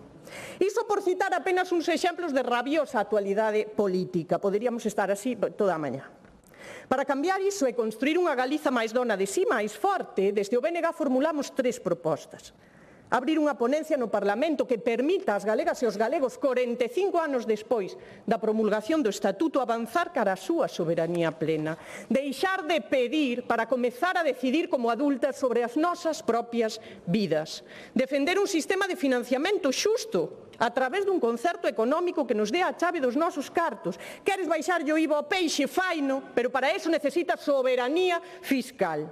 E en terceiro lugar, unha Galiza máis forte pasa por protexer o que máis nos une como pobo. Garantir os dereitos lingüísticos a través do cumprimento inmediato do Plan Xeral de Normalización da Lingua Galega.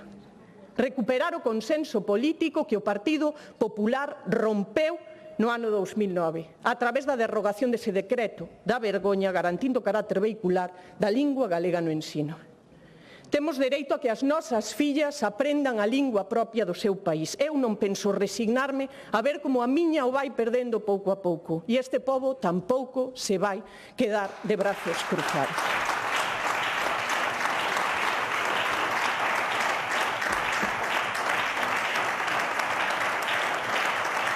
Vou rematando.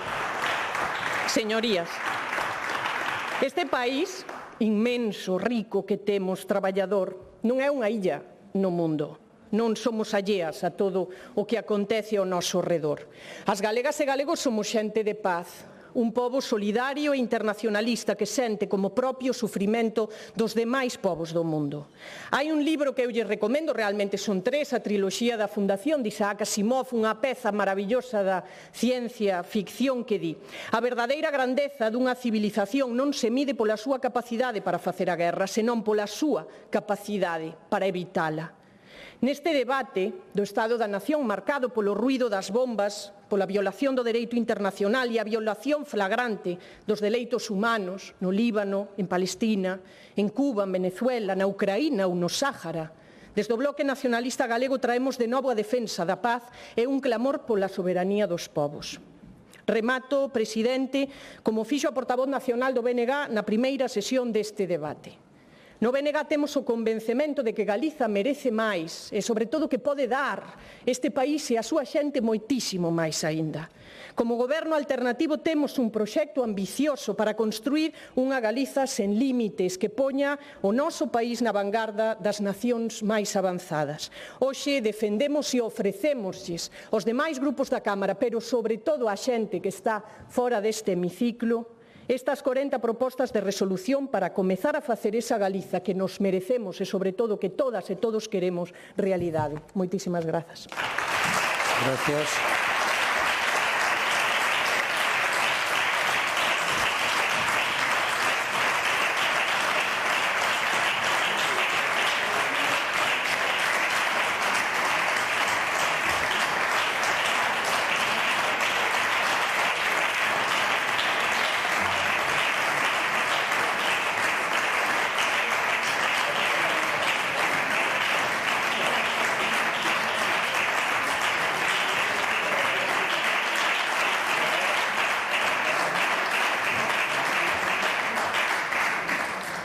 Grupo Parlamentario Popular, señor Pazos.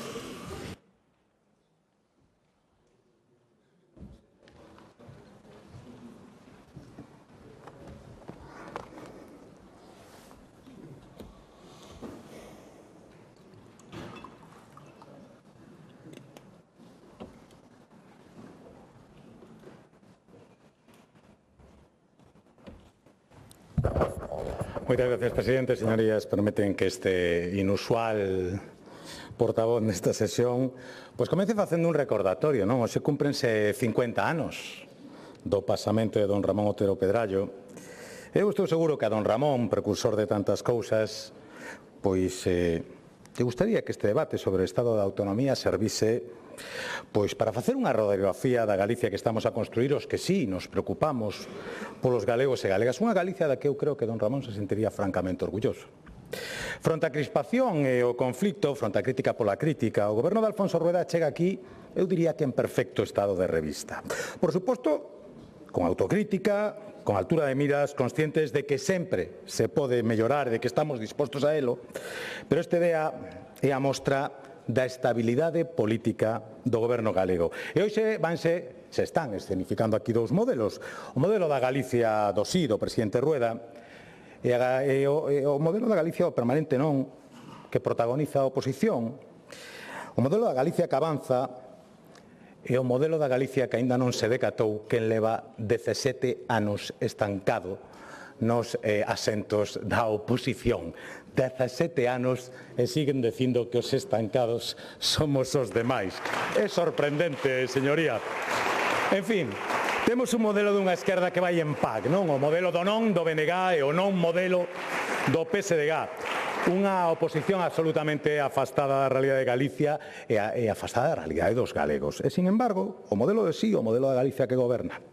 Un goberno galego con Alfonso Rueda ao fronte, no que o sentidiño impera dende o primeiro día facendo da normalidade democrática bandeira que realmente mellor representa a Galicia.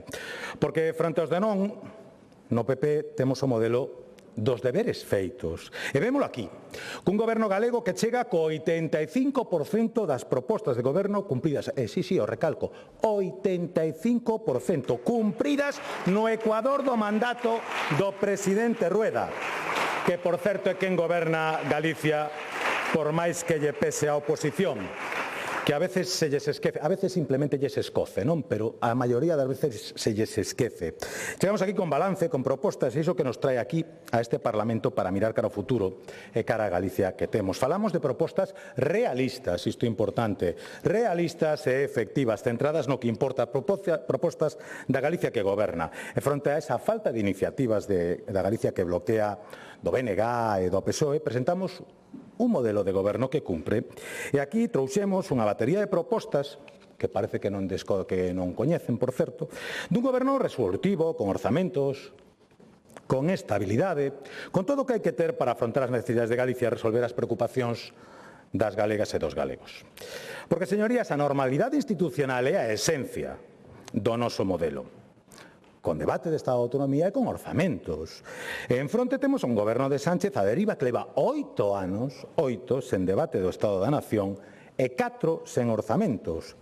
Con que legitimidade poden exixirnos nada os que participan nese goberno e os que o apoian cegamente en Madrid? Pois, de feito, ocurre o de sempre, que cos orzamentos tamén quedan caladiños alá, en Madrid, non lles importa en absoluto a repercusión que ten para as familias galegas que o señor Sánchez non é que non aprobe, que nin sequera presente orzamentos xerais. Señor do BNG, socios e cómplices no goberno central non lle exixen tampouco orzamentos, dalle igual.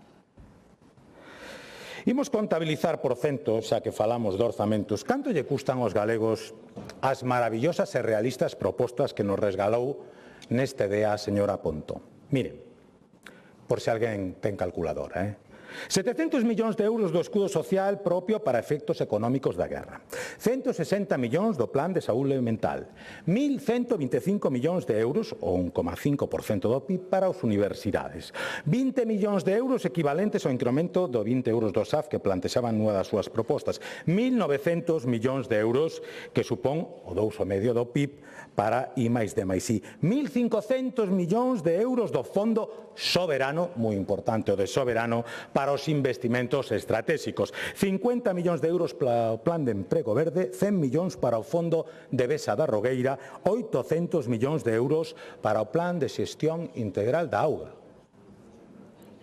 Total, 6.355 millóns de euros, casi o 50% dese orzamento que nomeaba a señora Rodil en 9 propostas de resolución. En 9, señorías. E isto hai que sumarlle 90.000 viviendas que pediu a señora Pontón o mércores que comprásemos.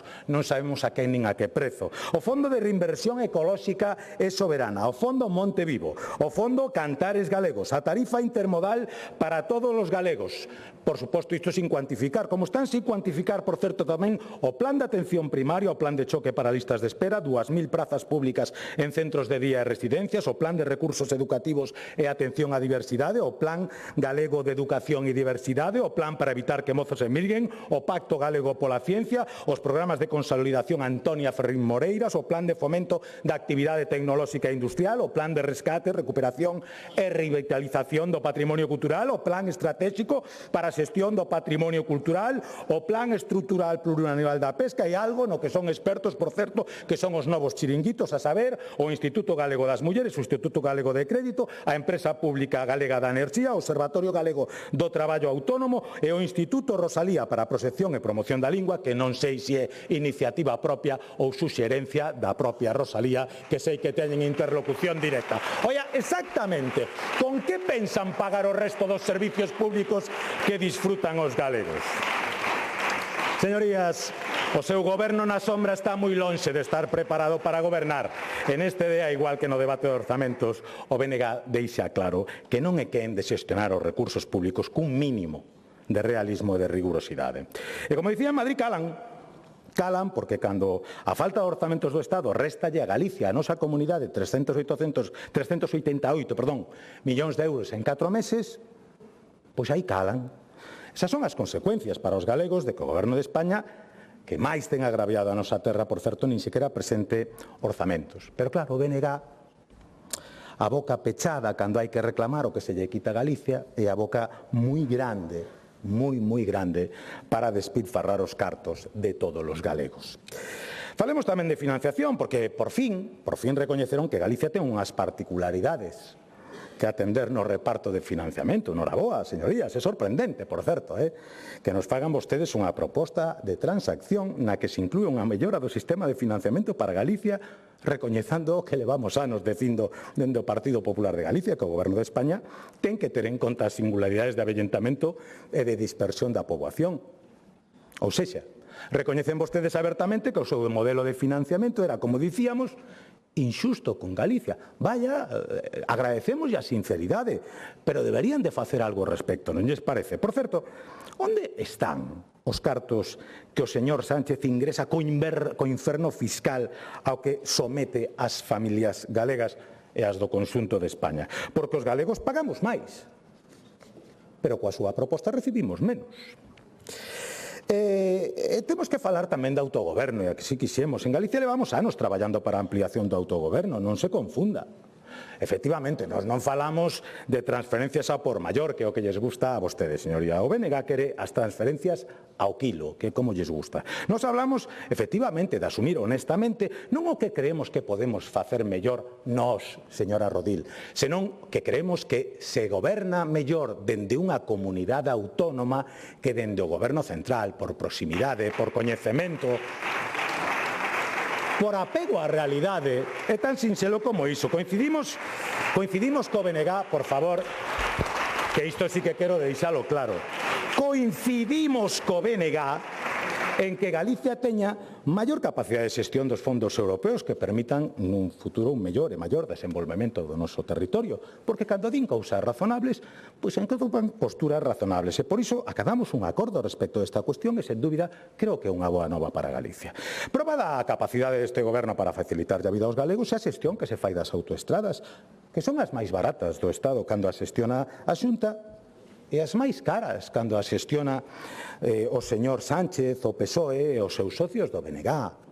Por tanto, señoría, pedir rebaixas equiparables a dúas circunstancias que teñen precios de base moi distintos é un tanto ridículo. Por lo tanto, vamos seguir pedindo ao Goberno que transfira dunha vez a AP9 a Galicia. Parécenos que é de xusticia. É sorprendente que os socialistas de Galicia traian aquí unha proposta para pedirlle ao Goberno galego que solicitemos a gratuidade da AP9. Pero temos que pedila. Pero, señor Besteiro, señorías, Foron vostedes as que a prometeron, foron vostedes os que tiveron o desparpajo de prometer esa gratuidade e teñen a cara vostede hoxe de vir aquí en campaña, fora da campaña, de decirnos que pidamos aos demais o que vostedes prometeron. Unha AP9 gratuita. Como decía vostede, isto con nós vaise a acabar, decía mentre collía o ticket da máquina expendedora da peaxe hoxe, ponlle de novo a pelota no tellado da Xunta de Galicia. Isto é exactamente o que vale a palabra do señor Besteiro. Unha mágoa, señorías. Nós queremos ser útiles e queremos seguir incrementando as nosas competencias, como pelexamos, por certo, coa de xestión do litoral. Pese aos reiterados intentos de inxerencias do Goberno de España, cos seus intentos de modificar o réxime xurídico das concesións no dominio público marítimo terrestre. Por certo, costounos moito e non tuvemos o apoio dese BNG que tanto pula por conseguir maior competencia para Galicia. Nos a queríamos porque, como somos a comunidade autónoma con máis kilómetros da costa, imos seguir protexéndoa, protexendo os nosos pescadores, as nosas mariscadoras e a toda a cadea marindustria. E, por certo, permita neste momento que lle envíe un forte aperta, creo que en nome de toda a Cámara, a Mari Carmen Lema, a súa familia, a percebeira lamentablemente falecida fai unhas semanas en Porto do Son, tras un golpe de ver. Para eles, a solidaridade estou seguro que de toda a Cámara. Son estes acontecementos tan tristes os que nos fan lembrar a valentía e o esforzo diario de moitas mulleres que, en moitas ocasións, se xogan a vida para poder levar os produtos galegos a restaurantes, a prazas de abastos de toda España e tamén, hai que recordalo, para poñer un prato de comida na mesa da súa familia. Non somos conscientes de que o mal tempo dos últimos meses, porque para algunhas cousas o mal tempo si é mal tempo, señoría, pois supuxo unha drástica baixada da salinidade das augas e coa consecuencias que iso ten sobre a poboación de marisco e por iso incorporamos as axudas de ata case 23 millóns de euros para que o xente do mar poda recuperarse, para que o marisqueo siga un modo de vida para milleiros de galegos e galegas. E por certo, unha petición, un recadiño que seguro que me reciben vostedes con cariño. Falouse aquí o mércoles. Rebaixen dunha vez por todas o IVE dos produtos do mar. E, por suposto, señoría, tamén os da carne que xa o temos solicitado. Porque o sector primario para nós tamén é un piar fundamental e de identidade e da economía de Galicia. Vivimos un momento no que o noso rural está sufrindo as consecuencias de axentes externos como ocorre, por exemplo, coa subida dos precios dos carburantes, polo que agora máis especialmente debemos traballar para garantir a súa viabilidade económica. Nos imos seguir loitando para que o Goberno de España defenda a aplicación inmediata das cláusulas de salvagarda co Mercosur e para que intensifique os controis de fronteira. Igualmente pedimos que rexeiten calquera proposta que reduza os fondos europeos destinados ao sector agrogandeiro. E vostedes que fan, señoría? Pois mire, o Partido Socialista quítalle 20 millóns aos gandeiros de axudas ao coche eléctrico, por exemplo. Verdade? Porque claro, os ataques do lobo para vostedes non son prioritarios e, polo tanto, se poden mover eses cartos para outras partidas. E o BNG, pois, coa súa matraca, non? Defendendo o lobo, abogando pola ampliación da Rede Natura e en contra da flexibilización da PAC. Eu creo que, polo menos, deberían ser vostedes valentes e decirlle aos gandeiros galegos que este é o seu verdadeiro modelo, non se escondan, dígallo, cando van ás granxas e ás explotacións, esas que un día chaman macroexplotacións e denostan, e despois van a Mazaricos a visitalas e a decir que Mercosur non, pero despois a realidade é que todas as cuestións que lle afectan directamente aos galegos, a esas sí que lle din non. Permanentemente, señoría. Por certo, xa que estuve a súa líder en Mazaricos, ben pudo aproveitar para preguntar polos destrozos que fixo o lobo tamén en Mazaricos, pero parece que para iso tampouco atopou tempo na súa visita. E fronte non a todo o modelo do sí, o modelo do Partido Popular que permite que pechemos 2025 co récord absoluto de produción leiteira. Por primeira vez, 3 de cada 4 litros se transforman na nosa terra, aquí, en Galicia. E o vacún de carne pois está en cifras de facturación nunca antes vista.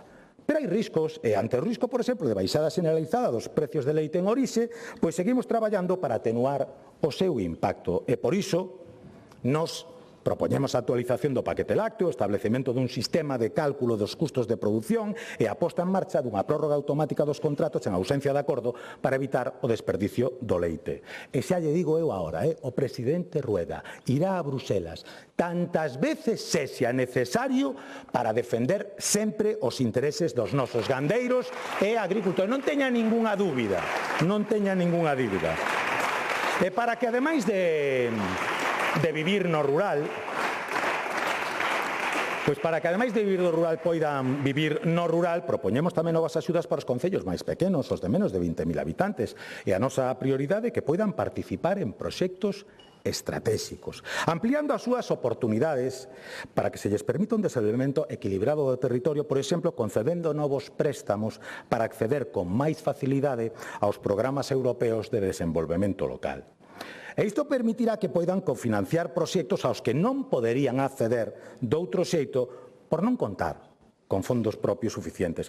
Sabemos todos das dificultades da financiación dos municipios. E, sen dúbida, o presidente Rueda, que coñece ben a xestión municipal, comprométese de novo con eses municipios. Proba disto, ademais, son os 670 millóns de euros que o Goberno galego destina este ano directamente aos concellos.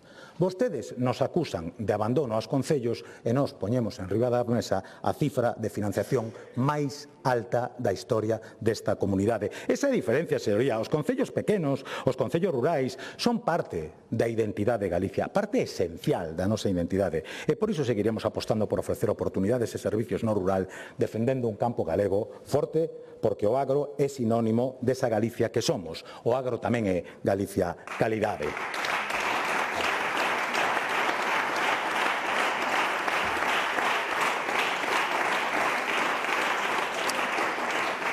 Saben a que dinon vostedes tamén? Pois ao turismo. Por moito que agora intentense branquear, pero, en fin, dixo falaremos un pouco máis adiante. Sin embargo, nós si queremos nunha Galicia acolledora, que recibe cos brazos abertos a milleiro de visitantes ao longo de todo o ano. Ao longo desta legislatura, o Goberno galego investiu máis de 87 millóns de euros na mellora das infraestructuras turísticas, especialmente ao longo do camiño. E por iso debemos seguir desenvolvendo iniciativas que fagan do ano santo xacobeo 2027 un ano histórico, que é o que queremos. E o Goberno de España, por certo, non lle pedimos outra cousa, máis que se sume a isto e asilice dunha vez que as empresas poidan beneficiarse das desgravacións fiscais dos patrocinios, porque, señora Méndez, facilitaría moito avanzar, por exemplo, na programación deses actos, saber a aportación que vamos a ter desas empresas e que vostedes están bloqueando. Do modelo turismo do BNG, pois que vou decir? O que están intentando, supoño, implantar na capital de Galicia. Unha cidade como Santiago de Compostela, referente mundial do cristianismo, pero a única religión que practica o goberno do BNG de Santiago é a turismofobia. Mire, dende que o independentismo goberna esta cidade, a única política turística que levaron a cabo foi a de querer expulsar coas súas políticas a todos os que nos visitaban. Isto non é unha afirmación subjetiva, demonizaron vostedes os visitantes. Porque xa non é que non promocionen Santiago no resto do mundo ou atraian turistas, é que por enriba inda implantar unha taxa turística para mellorar a cidade con este resultado, señorías. Esta Semana Santa os cofrades desta cidade pasean entre o lixo polas rúas do casco histórico. Pregunto, era para isto a taxa turística? Non lles cae a cara de vergoña a ver a imaxen que están trasladando vostedes da capital de Galicia? Eu creo que deberían de plantexalo, No, a taxa turística serviu para o que querían vostedes. Para ter menos turistas e para que esos cartos os utilicen para a súa política partidista en lugar de empregalos en limpeza, como é evidente, ou en seguridade. A vostedes que tanto lles gusta personalizar, eu lles recomendaría que visiten a toda esa xente que vive do turismo en Santiago, que son bastantes, non só hostaleiros, son tamén tendas, supermercados, empresas de servicio, e cando lle pidan contas, contenlle a vostedes o conto da taxa turística, que seguro que lle vai facer moitísima gracia. A súa política o que está a facer é cambiar os pisos turísticos por narcopisos. Esa é a alternativa da Galicia que goberna o BNG, señoría, e que é unha evidencia. Parece que lle moleste que lle rescorden a evidencia. Saben cantas compostelas entregaron en Santiago esta Semana Santa? 15.800. Saben cantas houbo o ano pasado? 20.000. Unha caída do 20%. Ese é o modelo turístico dos do non, botar aos turistas. O seu modelo é o de rachar co Xacobeo, aínda que agora nos digan que queren que o turismo sexa un sinal de identidade estratégico para Galicia. Este é o retrato da súa política turística, señoría. Este e non outro, que non enganan vostedes a ninguén. Miren, nestes momentos de incerteza, con aumentos do custo de enerxía e, ainda máis importante, a nosa política enerxética, apostando polo avance das enerxías renovables. O noso obxectivo é que as galegas e os galegos participen cada vez máis nos beneficios asociados ao aproveitamento de recursos naturais e se blinde o retorno social e económico para o conxunto do país. As súas políticas son desconectar unha provincia inteira da rede eléctrica, limitando o desenvolvemento industrial de todo Lugo. Non está mal. E polo outro, pois simplemente non lles vale ningún modelo. Non queren eólicos, non queren hidráulica, non queren biogás. Vostedes queren a vela e o candelabro, que é o modelo do Bloque Nacionalista Galego.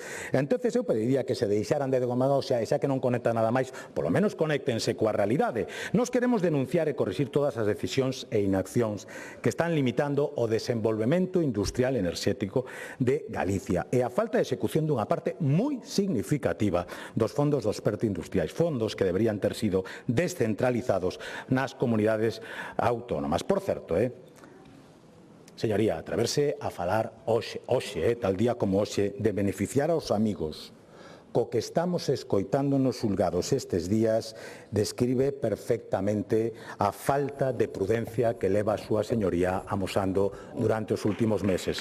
Prudencia, señoría, prudencia, evítese ridículos innecesarios. Mire, trouxemos tamén propostas para mellorar as nosas infraestructuras. Estáse cumprindo os compromisos en materia de infraestructuras viarias, con execucións en marcha ou inmediatas nas autovías da Costa da Morte, Brión-Noia, Costa Norte, Santiago Estrada, Tuiaguarda, Lugo-Monforte. E con estes proxectos, unha vez finalizados 9 de cada 10 galegos vivirán a menos de 15 minutos dunha vía de altas prestacións. Iso chamase vertebrar o país. Temos un modelo de mobilidade con bus gratuito para mozos e para maiores de 65 que beneficia a 270.000 persoas. Medida na que Galicia tamén foi pioneira, por certo.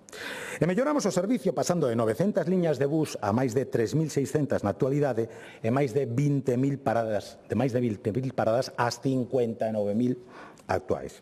Vostedes defenden a un Ministerio de Transportes que leva anos a deriva, que dende logo pouco lle preocuparon as infraestructuras.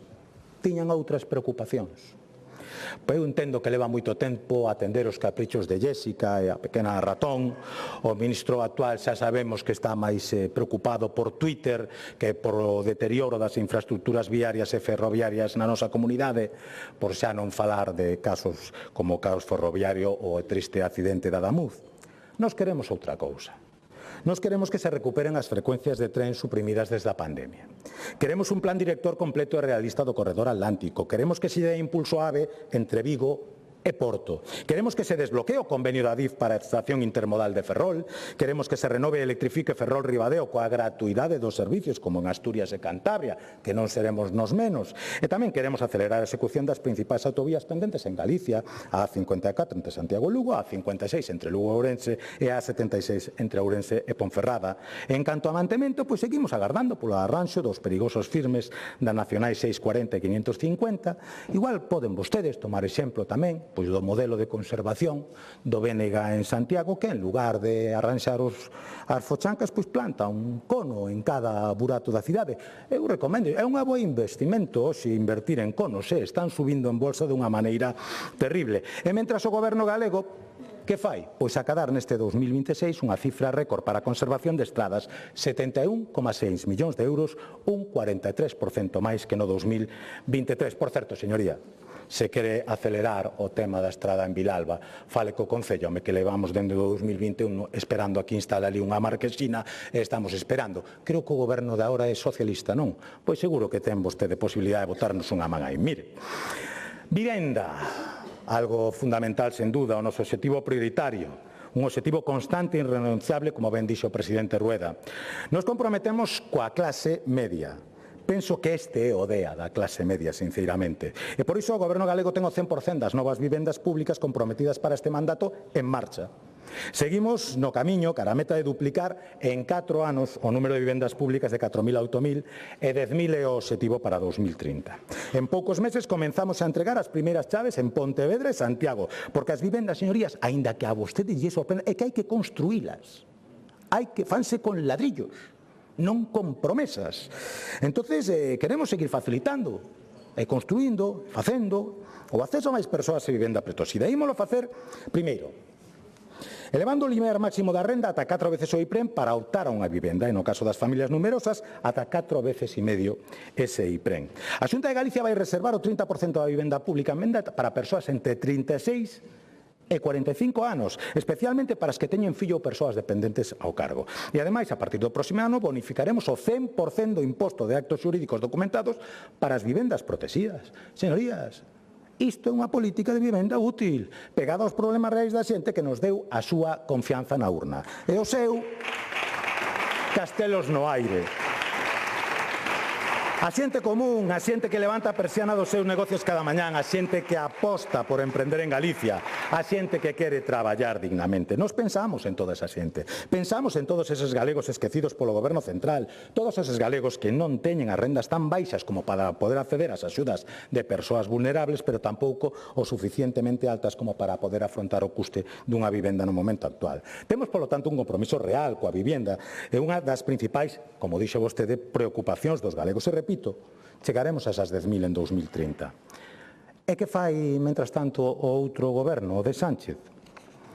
Pois o mesmo que fan as voceiras das súas socios aquí en Galicia, inventar cifras. Onde están as vivendas que prometeu o señor Sánchez para a Leguecia? Onde están? Porque falaron vostedes aquí de propaganda barata. Que gran exemplo de propaganda barata. O goberno galego leva 10 anos reclamando a cesión das vivendas da Sareb. As poucas que se cederon en usufructo foron inmediatamente adxudicadas. Tamén é certo que exiximos a Sánchez que aprobe de maneira inmediata o plan estatal de vivenda, evitando máis atrasos, ULO. E que, dunha vez por todas, se garantan as condicións para que os pequenos propietarios poidan poñer a súa vivenda en alugueiro con garantías, porque a ocupación retrae a oferta de vivenda. Retrae a moita xente a poñer a súa vivenda en aluguer no mercado. E o modelo do PSOE e do BNG o que fai é trasladar a imaxe de que se protexe a ocupa e se desprotexe ao pequeno propietario. E iso é contraproducente. E ademais o que fan vostedes por esa clase media que non pode permitirse a vivenda é cruxilos a impostos. Obrigalos a ter 2 ou 3 traballos para poder vivir con certa folgura e que cada día sexa máis complicado levantar a persiana dun negocio para pagar a cota de autónomo, non? Eses autónomos que agardan, por certo, a transposición da normativa europea que exixe un réxime máis claro e sinxelo da franquía do IBE para que pequenos negocios autónomos reduzan cargas administrativas e melloren a súa liquidez. Iso que fan pola clase media a que tanto presumen representar o Partido Socialista Obreiro Español, que fai moito tempo que se lle caiu ao dobreiro dese logo. Mire, tamén queremos seguir progresando na igualdade, na protección das mulleres, e, polo tanto, pedimos que se tomen medidas para que se actúen os fallos das pulseiras antimaltrato, a reforma do sistema Bioxen, o reforzo dos xulgados específicos contra a violencia de xénero, a falta de efectivos policiais, e queremos que se cumpran os compromisos pendentes.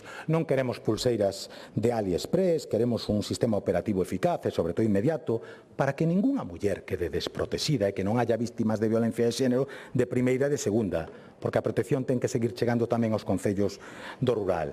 Pero claro, que vamos a esperar? Os do Dao, os de Ábalos, o de Coldo, do pacto da vergoña do señor Tomé ou da lei do si e si, pois teñen a concepción que teñen da igualdade. Así lles vai e así o premian as galegas, señoría. Igual que fan coa dependencia, por certo. 3.000 millóns de euros o que debe o goberno do Pedro Sánchez aos galegos para atención á dependencia. Preguntan de onde sae. Home, é sumar e restar. Non é moi complicado. Comproben vostedes o que investiu a Xunta neste ano, comproben o que investiu o goberno, temos a obriga de financiar o 50%, pois a diferencia, home, tampouco fai falta grandes computadoras para chegar a esa cifra, señoría. Por lo tanto, vostedes siguen o mesmo. Tú invitas, yo invito, tú pagas, lévano así, e Galicia continúa a traballar. Efectivamente, pois cos recursos que teñen poñendo en marcha cousas como o bono cuidado que chega a 40.000 persoas dependentes e que queremos que chegue a 10.000 galegos máis cando remate a legislatura. De sanidade, que queren que lles diga? Pois sigan vostedes coa demagoxia. Eu creo que temos unha sanidade excelente, que, por certo, os cidadáns valoran por riba da media nacional, e que se lle esquece contar isto. O 73% dos galegos considera que a atención primaria é boa ou moi boa, e o 82% outorga a mesma cualificación ás consultas de especialista. A sanidade co mellor calendario de vacinación do mundo. É unha sanidade, por certo, que será a primeira de toda España en contar cun centro de protonterapia. Esa é a realidade da nosa sanidade. E non a Galicia Negra que nos venden vostedes, señoría. E que nos piden que reduzamos as listas de espera. É que hai que ter cara. Eu non sei se saben que son que as listas de espera están a incrementarse como consecuencia dunha folga que lle están facendo a súa ministra de Sanidade. A súa ministra de Sanidade, señoría. E son incapaces siquiera de sentarse a negociar.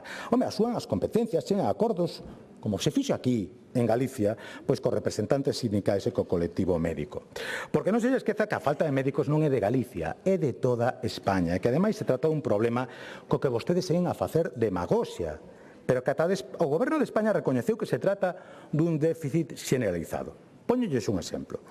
Nunha recente resposta aos nosos diputados no Congreso respecto á falta de cobertura de prazas de médicos de valoración de incapacidade no Instituto Nacional da Seguridade Social. Leo literal. El INSS está muy interesado en incorporar efectivos para cubrir las vacantes de dichas provincias y en todo el territorio. Si bien la falta de profesionales médicos afecta a todos los ámbitos y las unidades médicas del INSS no son ajenas a este problema. Pero vostedes din unha cousa alá e a contraria aquí, e siguen poñéndose de costas para resolver un problema que nos levamos anos afrontando con medidas innovadoras en todo o país, complicadas ás veces, pero traballando para que a sanidade galega continúe a ser unha referencia e unha das mellores do mundo, como xa é a día de hoxe, señoría. Remato xa agradecendo ao señor Ojea, pois, a vontade de diálogo expresada neste debate. Chegamos a bastantes acordos, eu creo que éramos quen de chegar a algún máis, pero bueno, pasiño a pasiño se anda o camiño. Agradezolle de verdade esa facilidade, polo menos para o diálogo. E por último, en definitiva, señorías, pois hai apenas 2 meses que celebramos que se cumprían 2 anos de que os galegos lle otorgaran ao presidente Rueda a súa confianza para otorgarlle unha maioría absoluta das que non son nada fáciles de ver. O debate do Estado de Autonomía serve para impulsar novos compromisos e proxectos, pero para tamén facer balance do acadado. Moitas son as medidas que xa se teñen comentado aquí: vivenda, dependencia, igualdade, sanidade, sectores primarios, que día a día melloran a calidade da vida dos galegos. Estas son medidas posibles gracias a un goberno que cumpre, un goberno que aproba orzamentos, que realiza propostas, que está comprometido e que está liderado por un presidente, o presidente Rueda, que cada día construye a Galicia calidade que si merecen as galegas e os galegos. Máis nada, e moitas gracias.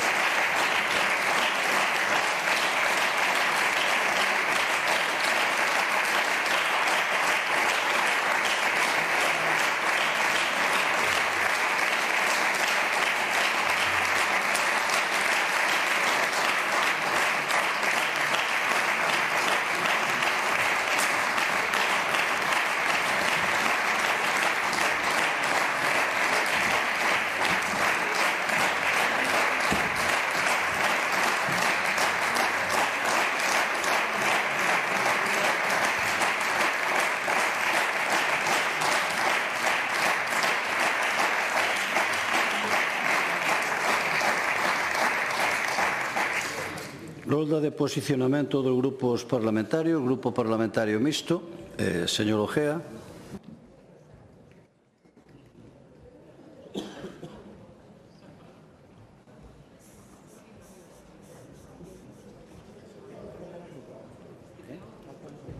Gracias, presidente. Hola de novo, señorías, público e que nos este seguindo. Bueno, unha das cousas que máis me chama a atención é que prácticamente nas propostas de todos os grupos fan constar unha preocupación por parte de todos os grupos prácticamente dos mesmos problemas, non? O que cambia a solución proposta, pero os diagnósticos acerca de problemas de vivenda, de degradación ambiental, problemas causados por Mercosur, os incendios, a seguridade, tanto nos seus diferentes aspectos, seguridade vial ou seguridade en xeral, economía, os problemas que ten a educación, a sanidade, a xestión administrativa, que se piden unhas transferencias, que se non, que se delega nos concellos, o problema demográfico, un aspecto del pois é o tema de inmigración, a igualdade, bueno, prácticamente todos os grupos son conscientes destes problemas. Despois, claro, no que se diferencian unhas propostas das outras é na solución que se propón, condicionada, a priori incluso moitas veces por posicionamentos ideolóxicos, non? Mais ou menos conspicuos. Entonces, bueno, como nas propostas, por certo, señor Pazos, o reglamento permite 40 propostas, que ademais se supón que son propostas xenéricas de aplicación en toda a autonomía, costarán cartos, digo eu, ademais non son estas propostas, en principio, a priori, pois cada unha, pois a súa implementación ocuparía unha cantidad significativa de cartos, e se son 40, lóxicamente, se empeza a sumar a calculadora, pois van a ser, non é sorpresivo que as 40 propostas de cualquera dos grupos parlamentarios, pensando na súa execución real, pois sume unha cantidad enorme, pero para iso é precisamente o debate, pois para priorizar unhas ou outras. Estamos todos convencidos de que non se aprobarían as 40 dos 4 grupos aunque só fosa por esas limitacións económicas. Se lle parece que pode dar lugar a moitos cuartos, pois que cambiamos o reglamento, en vez de ser 40, que sen 20. Así, bueno, estaríamos, digamos, menos condicionados por esa condición límite, non? Ou limitante. Bueno, a hora de escribir as propostas, a letra das propostas, pois parece bastante razoable na maioría dos casos, entre outras cousas, porque, bueno, tamén se busca unha redacción que a faga o máis digestible posible, buscando o potencial maior grado de acordo, lóxicamente, aunque despois, claro, a medida que se concreta, pois a medida que se enfoca máis a lente, pois empeza a aparecer as discrepancias, non? Pero, bueno, no que son as intencións, no que son as boas intencións e os vos desexos, que é fundamentalmente o que se trata nunhas propostas, outra cousa é a súa execución, xa o dice o vello refrán, non? Do dito ao feito hai un bo treito, non? Pero así a priori é difícil rexeitar así a priori a maioría delas. Por iso lles digo que o noso grupo, na súa intención de voto, que a priori, individualmente consideradas, non sei despois que cambios haberá o mellor en votacións en conxunto, que sempre poden, pois, bueno, mediatizar un pouco máis o voto, vou dicir que non lle votamos en contra de ningunha a ninguén. Non temos pensado, a nosa intención de voto é non votar en contra de ningunha. En concretamente, todo o peor que podemos facer, ou todo o máis que facemos, será absteñernos en moitas, pero, mire, Partido Popular, das 40 que presentou, abstenémonos en 10, en principio, votaremos a favor de 30. No Partido Socialista, das 40, abstenémonos en 13, e votaremos a favor de 37, o sea, máis ou menos a cuarta parte non nos parecen ben, pero tampouco chegamos ao extremo de rexeitala, sencillamente nos absteñemos, pois o mellor, pois por cuestións de matiz na redacción ou por, bueno, ou en algún caso, pois tamén, pois por outras cuestións, como plantexar cuestións que non competen a este Parlamento, etc. E no caso do BNG tamén temos pensado absteñernos en 13 e votar a favor das restantes 37, o sea que das restantes 27, claro, é dicir 37 27, claro, o sea que máis ou menos 30 a favor e 10 de abstención en todos os casos, non algún caso 27 en vez de 30 ou 13 en vez de 10, pero bueno, máis ou menos esa proporción. Quer dicir que nunhas 3/4 partes casi estamos, en principio, polo menos, de acordo coa letra Outra cousa son as intencións máis ou menos ocultas que oculten a letra, porque claro. Pero o problema, que ademais fíxeme consciente de eso, onte discutindo ou falando co señor Pazos, non? Porque o señor Pazos era, bueno, tomaba a letra, como dicían os clásicos, cum grano salis, non? O sea, con moito detalle, non? E dixen, ao principio sorprendíame ese grado de rigurosidade no texto, non? E despois dixen, bueno, que este señor é abogado, e claro, os abogados coñecen ben as consecuencias cando o legislativo non estudia cuidadosamente a letra, porque vai ser o que quede despois do espírito inicial, neste caso un espírito pois máis ou menos conciliador ou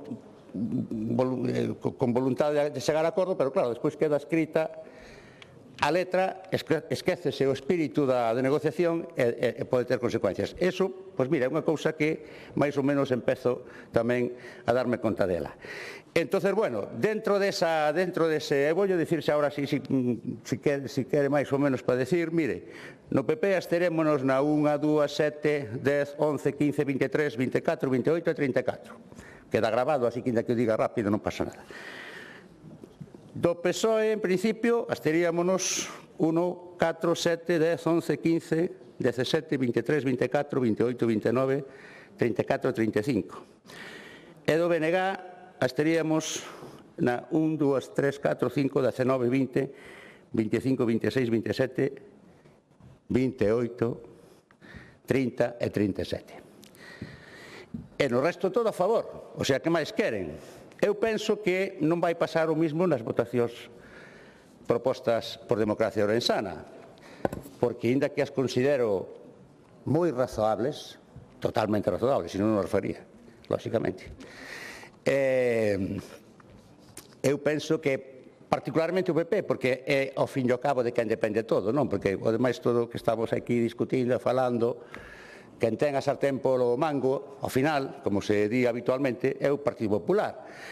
Entonces, a postura do Partido Popular, polo menos no que se refire ás nosas propostas, é a que máis me importa. Non porque menosprecie en absoluto as aportacións do resto dos grupos ás nosas propostas, desde logo, que non as desprecio, ni moito menos, pero, lóxicamente, a que máis me preocupa, a postura que máis me preocupa e a que máis me interesa ter en conta é a do Partido Popular, porque para ben ou para mal, ten maioría absoluta, fai uso dela, como nos lembra sistemáticamente cada día, entonces me parece que non vai a ser tan xeneroso o Partido Popular con Democracia Ourensana como o é Democracia Ourensana co Partido Popular. E por qué? Porque o Partido Popular, que sabe ler moi ben entre liñas, ou que intenta ler moi ben entre líneas, é consciente do que eu xa recoñecín na miña primeira intervención, que, inda que as propostas están redactadas en términos xerais e en términos xenéricos, levan subyacente a intención de acabar coa discriminación da provincia de Ourense en todos os aspectos en que se tratan as propostas. E como o Partido Popular se dá conta deso, como se dá conta desa intención, e non ten moita intención de facer eso que decimos, de revertir a discriminación de Ourense, pois vamos a votar en contra a maioría. Entonces, pois bueno, seguiremos insistindo na nosa mensaxe e seguiremos facendo que a cidadanía da provincia de Ourense pois coñeza as posicións de uns e de outros ao respecto dos nosos plantexamentos. Nada máis, gracias. Gracias. E tamén pola súa xenerosidade, porque é verdade que foi xeneroso, hai que dicirlo. Sí, eso é verdade. Grupo Parlamentario Socialista, señora Lara Méndez.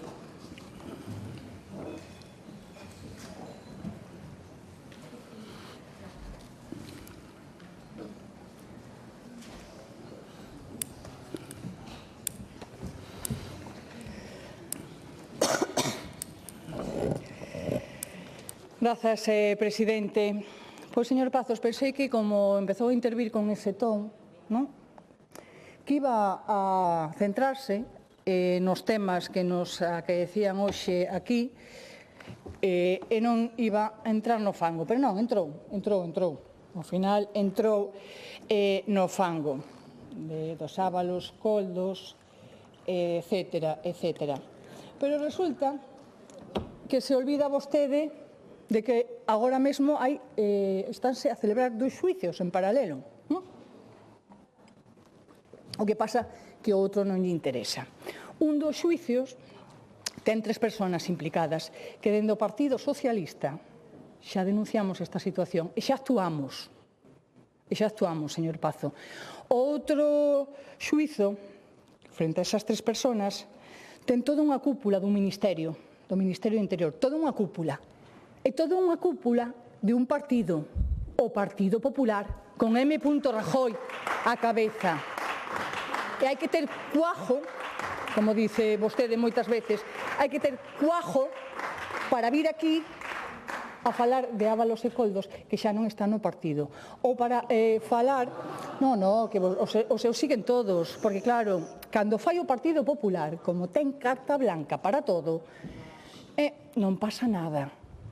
Pero se fan outros partidos, estamos en outra situación. Hai que ter rostro, que tamén lle chaman, sai? Rostro. Hai que ter moito rostro. Ou se falamos Diputación de Lugo versus Diputación de Ourense. Señor Tomé versus señor Baltar. Porque lles quero recordar que o señor Baltar tamén estuvo no seu día con unha acusación de presunto acoso sexual. Igual que está agora o señor Tomé, presunto acoso sexual. Pero o señor Tomé xa non é militante do Partido Socialista. O señor Baltar, no seu día, sigueu de militante do Partido Popular. Non só sigueu de militante no Partido Popular, que hoxe, con unha condena firme enriba da mesa por outra cuestión, pero unha condena, está sentado no Senado, co beneplácito do Partido Popular. E ten cuajo tamén que veñan vostedes aquí falar de narcopisos. A mellor porque os seus os coñecen ben, donde facían aquelas xestións, en aqueles anos Fariñas, aquelas gestións nos narcopisos ou nas narcolanchas, que tamén coñecen, donde te doi cremita, te quito cremita. É verdad, claro, non gusta escoitar, verdad? Pero hai que ter cuajo, para vir falar aquí destas cuestións, en vez de vir falar aquí dos problemas que lle afectan á cidadanía. E lle vou dicir outra cousa, señor Pazos. O señor Besteiro ten palabra. E non só ten palabra. O señor Besteiro ten palabra de peso. E vale. E sabe por que vale? Porque cumple. E cando un cumple, ten credibilidade, cousa que non pode decir o señor Rueda. Ten credibilidade. Porque o señor Besteiro dixo que iba a traballar para conseguir a gratuidade da P9. Estamos nun 75% de gratuidade, camiño de chegar a ese 100%. E o señor Besteiro tamén cumple con Altri, porque o propio señor Rueda, no debate, admiteu que Altri non estaba en palas por culpa do señor Besteiro. Así dixo. Por culpa do señor Besteiro, Altri non estaba en palas, co cual está admitindo o peso e a palabra que ten o señor Besteiro. E hai outra cuestión, que cando hai vontade e se traballa para conseguir esos obxectivos, se acada, como ese 75% na bonificación. Porque se fora cuestión só de titularidade, a AG55 e a AG57 serían gratuitas, que titularidade da Xunta, pero non, nin son gratuitas, nin teñen bonificacións. Os galegos e as galegas, cada vez que pasan por aí, teñen que pagar. Teñen que pagar. E que empece vostede o seu discurso, señor Pazo, falando de que teñen o 85% das propostas cumplidas, decía. Mire, que mañá mismo poden salir dicindo que xa teñen cumplidas o 20% das propostas que vamos a aprobar hoxe, e o poden sair dicindo, porque con que manden mañá unha carta ao Ministerio, aos distintos ministerios, é dicir, cartas a Pedro Sánchez, xa teñen cumplido un gran porcentaxe desas propostas que van a aprobar vostedes hoxe, porque o que piden, basicamente, é que o Goberno de España faiga, que Pedro Sánchez faiga, e co cual, con enviar unhas cartiñas, xa teñen un porcentaxe alto. E máis, incluso o LUS xa poden decir que teñen o 85% das accións cumplidas que vamos a votar hoxe, porque entre as cartas e o que está en proceso, xa están. o 85% desas cuestións cumpridas. E miren, señor Pazos, de sanidade, vivenda, educación, industria, mobilidade, nada, dedicoulle uns minutiños, un tal, dicindo que todo está ben, que todo está en proceso, que isto funciona moi ben, e centrouse máis no sector agrogandeiro. Que hai que ter, porque piden ese marco financiero plurianual na Unión Europea e se olvidan de decir que quen fai esa proposta de reducción tanto das liñas, creando un fondo único, como ese 20% de reducción do orzamento, o propoñen vostedes. O propoñen vostedes o Partido Popular. Se olvidan de contar isto. Sí, folle gracia. Pois a mí ninguna, A mí ninguna. E nós pelexaremos para que non sexa así, nin se eliminen as dúas liñas, nin se reduzca ese 20%, e a ser posible que se aumente. E despois falan das propostas que van a traer. Cando queren modificar a lei de cadea alimentaria, que non apoyaron. Cando queren modificar a lei de desperdicio alimentario, que non apoyaron. Que non fixeron ninguna proposta para mellorala e agora queren cambiala, porque claro, a culpa de quen é? De Pedro Sánchez, da legislación de Pedro Sánchez, da normativa de Pedro Sánchez. Mire, a culpa é que o Partido Popular non planifica e non xestiona, como temos dito, porque se dedica a facer solo política do bono. Nin planifica, nin xestiona. Que hai un problema con marisqueo? Sí, é que chove. Que hai un problema cos incendios? Sí, é que fai calor. Pero o Partido Popular, que goberna, ten a responsabilidade de goberno, non ten culpa ninguna. Oye, que a única política turística da Xunta é o camiño de Santiago, e resulta que, claro, como non hai as reducións fiscales, todavía as empresas non se pode aplicar, está aprobado xa polo Goberno de España, pero como todavía non se poden aplicar, e, por lo tanto, non sabemos cantos cartos os van a dar, non podemos planificar. Que pasa, a Xunta non vai a dedicar nada para o ano santo, non vai a planificar nada, porque aparte lle digo, hai moitas cousas que se poden facer con poucos recursos, porque en concellos pequenos, calquer pequena iniciativa cultural, como a que está facendo o Partido Socialista con dende a marxe da nosa compañera Silvia Longueira, dá moitos, con cousas pequenas, como dice, se fan cousas moi grandes, pero o Partido Popular non, porque mentras as empresas non aporten, pois non planificamos. O decíamos antes, non? Cando os cartos son públicos, se benefician os privados, os amigos. E despois están ás pensas de que eses amigos, ou non, en algún caso lle interesará a empresa, pois contribuya por facer unha labor social, e con eso van a facer o xacobeo do ano 27. Mire, para vostedes o DEA, señor Pazos, é puro trámite, igual que os presupostos. Os aproban, pero non se executan, co cual non planifican, non xestionan, xa van a poder decir que o lunes teñen 85% destas cuestións que vamos a aprobar aprobadas, e listo. Pero claro, despois utilizan os medios públicos, como a radio e a televisión, para tapar as súas miserias.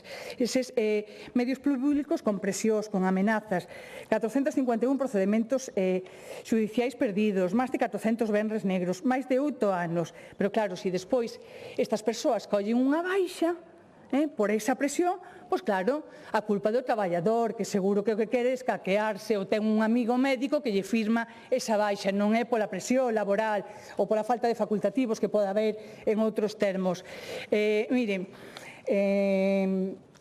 señor Pazos, mentras vostedes enredan, ademais, no asentismo laboral, ese plan Estella do señor Rueda, benvido señor Rueda, ao seu plan Estella tamén, pero resulta que o que parece ser perseguir, como sempre, aos traballadores. E mire, o problema é que vostedes, que aínda non aprobamos as propostas de resolución, xa se están a incumplir. Xa se están a incumplir. E por que digo que se están a incumplir? Porque, bueno, aparte que son un goberno donde non se pode confiar, porque acaba de pasar.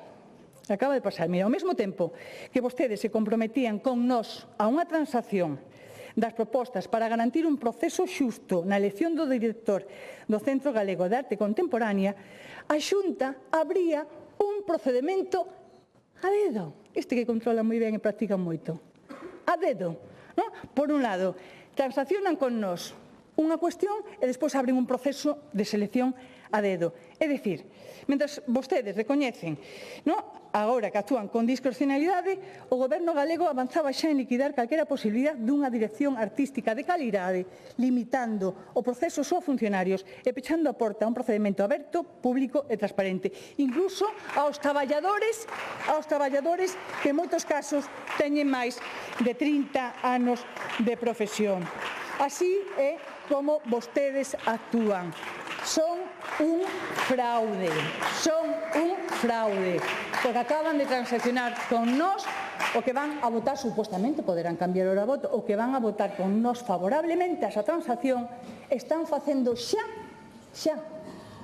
xusto o contrario. Por eso non teñen credibilidade, por eso teñen que ir á política do bono, porque a política do bono, como decía na miña primeira intervención, é a política que compra vontades, a política clientelar, a que practican, a que saben practicar e a que xera unha dependencia que é do que viven vostedes e non do futuro do porvenir dos galegos e das galegas, que debería ser o que lle preocupase. Nada máis e moitas gracias.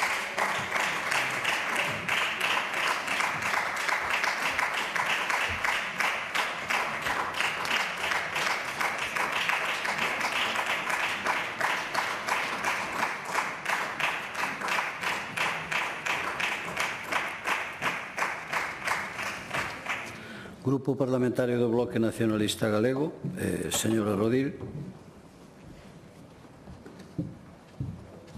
Grazas, presidente. Bon día de novos. Decía o portavoz do Partido Popular, un goberno que se presenta ao debate cos deberes feitos. A Galiza que cumpre do Partido Popular. Este é un pouco a foto. Plan estratégico da industria forestal da madeira, incumprido. Mobilizar 40.000 hectáreas agrarias, incumprido. Un fondo público privado de 300 millóns de euros, daquela parecíalles un plan perfecto, anunciarono 2 veces, non fixeron nada. Contratar 30 investigadores de alto nivel, ni el primero. Unha nova lei de ciencia, non se sabe dela. Unha rede adival para dinamizar a cultura, tampouco sabemos onde está. Unha nova lei de loita contra os incendios, que iba a estar publicada no DOGA no 22, tampouco aparece. Nova residencia xuvenís e os centros de coidados intermedios do 21, do 22, do 23, do 24 e do 25, onde está, que non se ven. A palabra do Partido Popular é que non abriron nin o que teñen o edificio feito, conselleira, do Cegadi, que estaba pagado, nin está operativo. A palabra do Partido Popular non vale nada, señorías do Partido Popular, e a do portavoz, a do señor Pazos, a del persoal, a que menos. Porque non cumpre nin sequera os compromisos que adquiren, vímolo, nesta mesma Cámara coa renovación da valedoría do pobo co adxunto á valedora, onde o Partido Popular mantén o veto sobre un xurista de acreditado prestixio por defender os intereses xerais fronte á bomba ambiental de Altri e o espolio dos recursos de Galiza. Se non son capaces de cumprir un consenso político que existe neste país desde hai máis de 30 anos como para pedirlle respeto pola independencia xudicial. Con este panorama, claro, eu tamén entendo a intervención do señor Pazos, ten que vir aquí falar das propostas do Bloque. Con entusiasmo. Non teñen nada vostedes que ofrecerlle á xente deste país e por iso teñen que dedicar unha parte importantísima da súa intervención a falar mal, por suposto, non pode ser de outra maneira, non a falar das propostas do BNG. E sobre todo porque no PP saben que cada vez hai máis xente fora deste hemiciclo, fora deste Parlamento, hai máis persoas neste país, máis galegas e galegos, que apoian o Bloque Nacionalista Galego como alternativa de goberno. E o Partido Popular nese escenario vai collendo posición, vai cantando pola banda, facéndolle oposición á alternativa de goberno que representa o Bloque Nacionalista Galego para este país.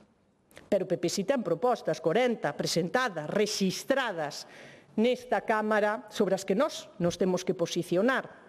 Cales son as propostas do Partido Popular para resolver os problemas da xente deste país? Pois miren, as máis de 380.000 persoas que están aí engordando unha lista de espera, agardando por unha consulta no especialista, por unha proba diagnóstica, por unha operación, o Partido Popular que lles di nas súas propostas? ETA.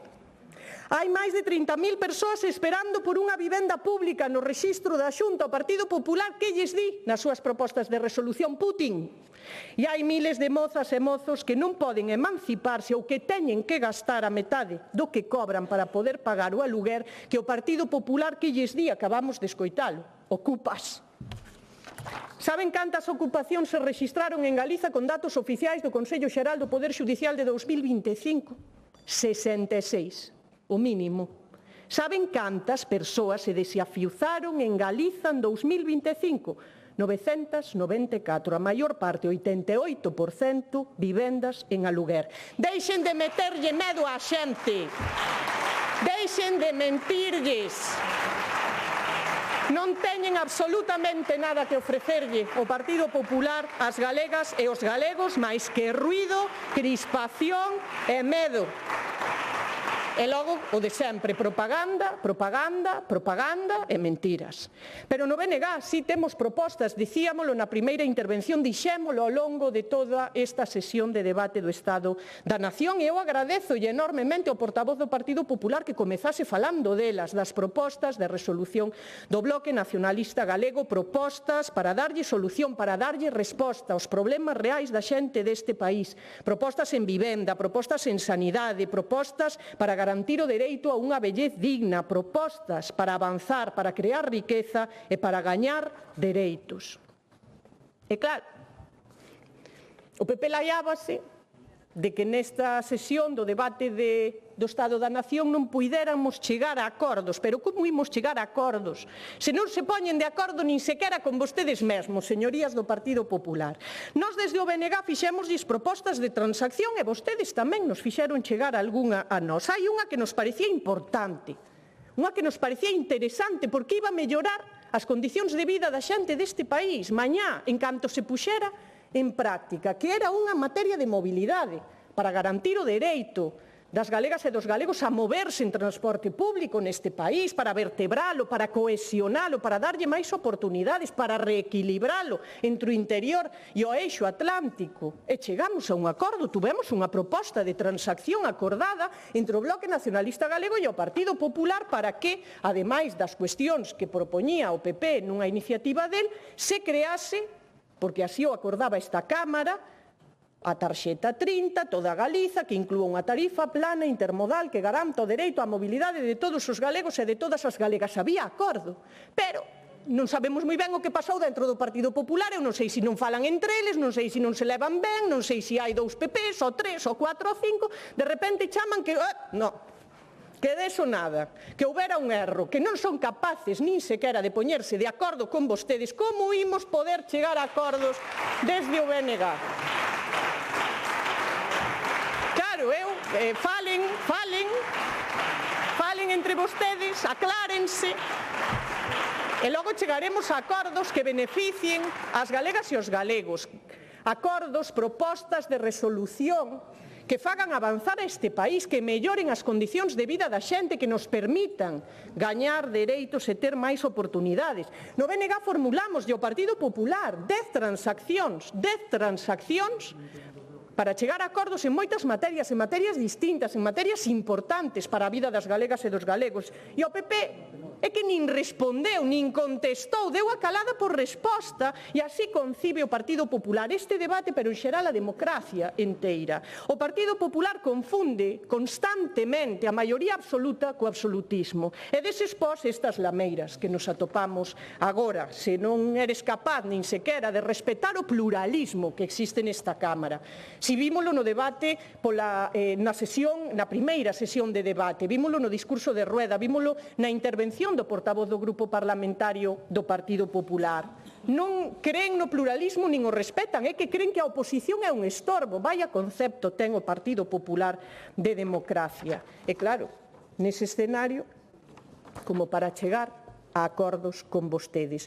Todo o que pretenden é que lles deamos xabón, que lles digamos ibuana e seguir haciendo, seguir reforzando, seguir apostando, pero nada para resolver os problemas que teñen milleiros de persoas, dicía na miña primeira intervención, fora das portas deste Parlamento, aí fora, milleiros de galegas e galegos que non viven nesa Arcadia feliz do Partido Popular e que están moi afastados das comodidades de Montepío. E esas Esas persoas son o centro, os que nos diriximos desde o Bloque Nacionalista Galego, son as persoas ás que lles ofrecemos esas 40 propostas de resolución que presentamos neste debate do Estado da Nación desde o Bloque Nacionalista Galego. Hai unha alternativa clara neste país. O BNG ten un proxecto para avanzar en Galiza, para mellorar as vidas das galegas e dos galegos fronte a un presidente e un goberno do Partido Popular do estancamento, da resignación, do conformismo, para construir en definitiva, e con isto remato, entre todas e entre todos unha Galiza mellor, sen límites, confiando no maior valor que temos neste país, que é o pobo galego. Máis nada e moitas grazas. Grazas, señora Rodil.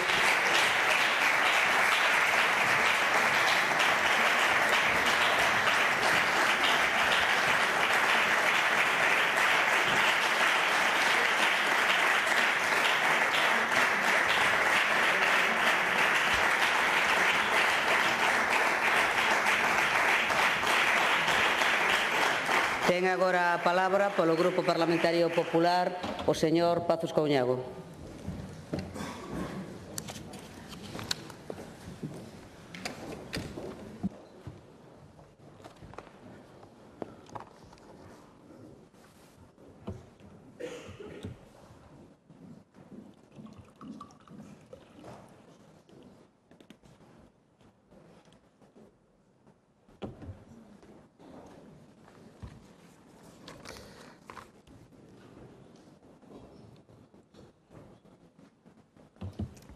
Gracias, presidenta. Señora Rodil, efectivamente, eu espero moi pouco desta oposición, iso é certo. E espero algo tan básico como que despois de 17 anos respeten vostedes o goberno elexido democráticamente polos galegos e non o conseguimos. Que máis podo esperar de vostedes? Pois nada, señoría.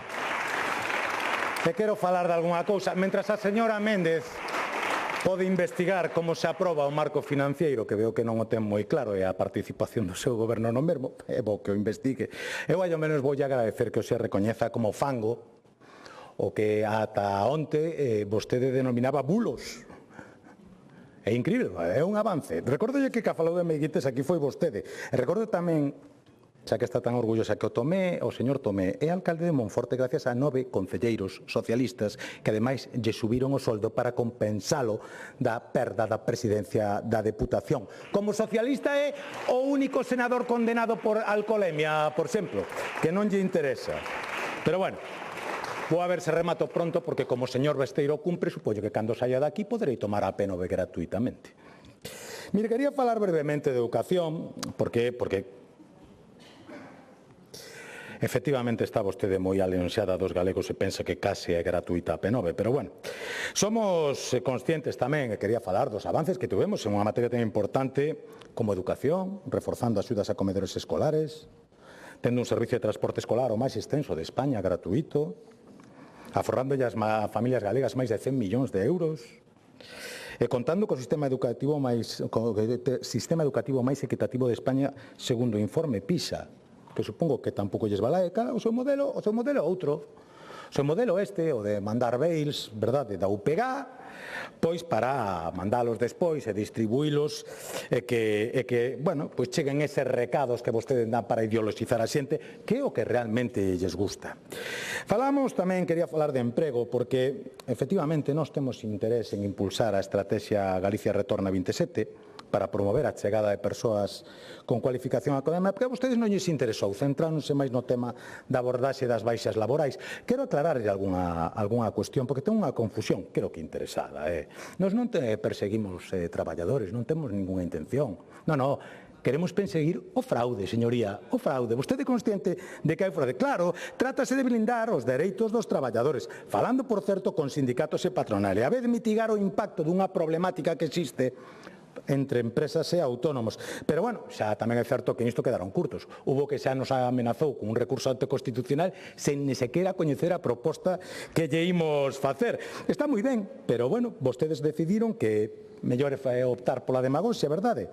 E supoño que, nunha visita destas que lle gusta a señora Pontón a algunha empresa, pode preguntar se realmente un problema e o mellor lle informan. Pero, claro, é máis fácil facer demagoxia e presentar unha novedosísima resolución de solicitude de disculpas. Bueno, alégrame que se fagan este tipo de propostas, supoño que nós poderemos facer o mesmo. Se as aproba o Parlamento, entendo que van pedir vostedes disculpas, verdade que sí? En todo caso, eu lle pedín neste debate da autonomía unha disculpa moi concreta a un conselleiro polos infundios e mentiras que verquiron vostedes sobre el. Todavía estou esperando que unha das súas señorías que pide disculpas teña o valor de pedir disculpas públicamente a quen difamaron dunha maneira infame, señorías, absolutamente infame. Señoría, nós vamos a seguir traballando polo emprego, polo de verdade, non poñendo esa camiseta do número 22, verdad, as costas como fai o presidente, que agora anuncia emprego en modo sport.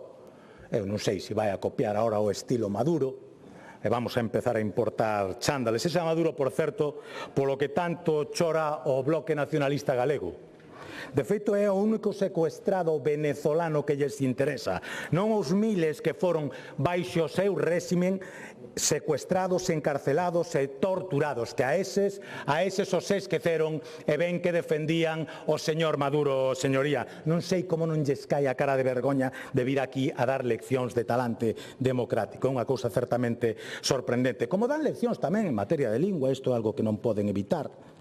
Xa sabemos que teñen esa interlocución directa co máis alá, pero, en fin, a ver se consiguen tamén conectar co profesor Alonso Montero, e lle recorda aquelo que decía: coa lindo galego BNG é como esas nais que queren moitos nenos pequenos, que os apretan tanto que os abafan. A ver se aprenden un pouco de quen demostrou unha vida de compromiso coa lingua, por certo, e ao que vostedes non lle tiñan tanto cariño cando estaba aquí en vida, que recordamos ben algunhas cousas que pasaron na homenaxe que se lle quiso facer en Lugo. Verdade, señorías? Para iso sí que non teñen memoria. E o que non lle vou pasar, señora Rodil, é que veña vostede a cuestionar a miña palabra. Sí, xa entendo que se ríe. De caradura non vai mal. Mire, o que din as súas propostas é que o PPDG non pode declarar unilateralmente decidir quen vai ser a valedora. Pero, en cambio, sí que se arrogan a capacidade de decidir vostedes unilateralmente quen vai ser o adxunto, porque ese sí que é o seu constitución do consenso e do respeto institucional. Por certo, o problema é outro, señoría. O problema é que cando quixemos renovar a CESAC, cando quixemos renovar a dirección da televisión pública, vostedes foron incapaces de facer unha proposta porque non hai un profesional serio neste país que acepte ser o candidato. Exactamente o mismo lle pasou co adxunto a valedor e por iso, como recoñece vostede aquí, aínda que lle coste facelo públicamente, presentaron a un activista porque efectivamente vostedes o que queren é premiar a quen anduvo dirixindo a campaña al trinón que tanto votan de menos ahora que parece ser que non vai a sair adiante. Unha mágoa, señoría. Da independencia xudicial pouco lle vou dicirse a estas alturas, non? Dedícanse vostedes a criticar a cantos xuíz hai e despois ven aquí a falar de independencia xudicial. De memoria histórica, sí, porque me vir aquí a facer propostas de que hai que ter respeto a memoria histórica. Home, que xa nos coñecemos, que ven de vello. Isto era a actividade que promovía o BNG. Non lle pregunto, señor Vara, que non quere levantar a vista porque ele era o director xeral que autorizaba estas actividades na illa que considera moi respetuosas, porque encher a illa de monecas hinchables vestida de novia colgada dos árboles é moi respetuoso, pero celebrar ali un festival de música, iso atenta contra o decoro e contra o recordo dos que ali faleceron. De verdade, que pouca vergoña teñen vostedes, señoría. Pouca vergoña como para vir aquí a falar. Dixo que a ver como nos atrevíamos a falar de ETA, Home, parece de xusticia, non? Cando falamos de memoria histórica, parece de xusticia que se nos acordamos dos que morreron durante a ditadura, nos acordemos dos que foron asesinados durante a democracia e cuxos suizos todavía están pendentes e sen colaboración por parte de forzas políticas coas que vostedes, por certo, colaboran. Claro que sí, porque mire, estas visitas turísticas, este é o modo de entender o turismo que ten o BNG, que vai a visitar a xente, a participar de actos, que despois di que non ten nada que ver e que se enfada moito con eles. Foron ali, la embararon os mozos, supoño que, pois para ver se coñecían aqueles que viñeron aquí a aportar constructivas aportacións como a de atacar o busto do presidente Fraga. Vostedes se dedican ao que se dedican e fan este tipo de turismo. E depois lle molesta que lle recordemos que son os que son. Como creo que sigue vostedes sen darse conta de quen é o señor Barrena, don Fernando, co que vostedes comparten escano en Europa, eu facilitolle se quere a sentencia na que aparece condenado como membro dunha banda terrorista e por si non a tuveran tamén, que igual as queimaron, lle facilito tamén, non teño ningún inconveniente, a papeleta que vostedes compartían con el. Ese é a bagaxe do BNG que ven aquí a falarnos de humanismo, señoría. Entonces, sinceramente, teño que darlle a razón. Pouco cabe esperar desta oposición, iso é certo, pero a pesar delo facemos esforzos. E froito desos esforzos vamos a ter un debate do Estado de Autonomía, no que vamos a aprobar aproximadamente medio cento de iniciativas, algunhas conseguimos este ano, é un milagro do que eu me sinto moi orgulloso, pechar algunha con todas as forzas políticas e eu agradezo. Pero, señorías, ese é o noso modelo é o de falar, o de escoitarnos, e o seu, pois xa sabemos, o da demagoxia, o de decir que non hai acordo porque non lle dou a razón a vostede, señoría, que ese é o seu concepto do diálogo. A súa señoría así de xenerosa. Se Pazos me dá razón, Pazos é boísimo. E se Pazos me quita, pois Pazos non ten palabra. A que non ten palabra foi vostede que rexistrou unha iniciativa despois de que eu lle dixera explícitamente que non tiña o apoio do Partido Popular. Eso é como entende vostede o diálogo e a palabra. Señorías, remato xa porque isto non dá moito máis de sí. E o fago, pois, dicindo que lles decía ao inicio que este é o día da clase media. A clase media que é o motor de Galicia, desa Galicia que madruga, desa Galicia que é motor deste país. E por iso, pois o presidente Rueda comprometeu unha das medidas que, sen dúbida, máis contribuirá a facilitar o acceso da clase media a un fogar. Imos seguir avanzando nas bonificacións fiscais dirixidas ás rendas medias, ademais das rendas máis baixas e aos colectivos máis desfavorecidos, incluindo nos orzamentos do 27 novas medidas de apoio fiscal a eses colectivos. A clase media é unha prioridade para o Goberno galego e, ademais, por suposto, de medidas para favorecer as persoas máis vulnerables, medidas no ámbito dos sectores primarios ou para garantir aínda máis os servicios públicos esenciais como a sanidade, a educación e a política social, pois seguiremos traballando, poñendo no centro a clase media, abordando de maneira directa as súas preocupacións, as preocupacións reais, as preocupacións cotiás. Presentamos respostas concretas para mellorar a súa calidade de vida, dende o alivio fiscal ata o acceso á vivenda, a promoción de emprego de calidade. O noso obxectivo é claro, apoiar a quen sostén o país co seu esforzo diario, garantindo máis oportunidades, máis estabilidade e máis benestar para a maioría social. Esa é a Galicia calidade que defende o presidente Alfonso Rueda. Máis nada e moitas gracias. Gracias.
Rematado o debate, vamos a proceder ás votacións. Primeiro voulle pedir ao secretario da Cámara para que dé a lectura ao acordo da mesa sobre as propostas de resolución transaccionadas e a súa agrupación para votación coa incorporación das correccións posteriores. Cando queira, o secretario. Moitas gracias, presidente. Na sesión do 10 de abril examináronse as propostas de transacción e as peticións de votación separada de propostas de resolución e adoptouse o seguinte acordo ao que se incorporaron as correccións posteriores. Punto primeiro, tomar en coñecemento das propostas de transacción e das peticións de votación separada seguintes. Propostas de resolución transaccionadas. A número 1, 54.874, proposta de transacción entre o Grupo Parlamentario Socialista de Galicia e o Grupo Parlamentario do Bloque Nacionalista Galego, verbo da proposta de resolución número 39 do Grupo Parlamentario Socialista de Galicia. Punto 2, 54.875,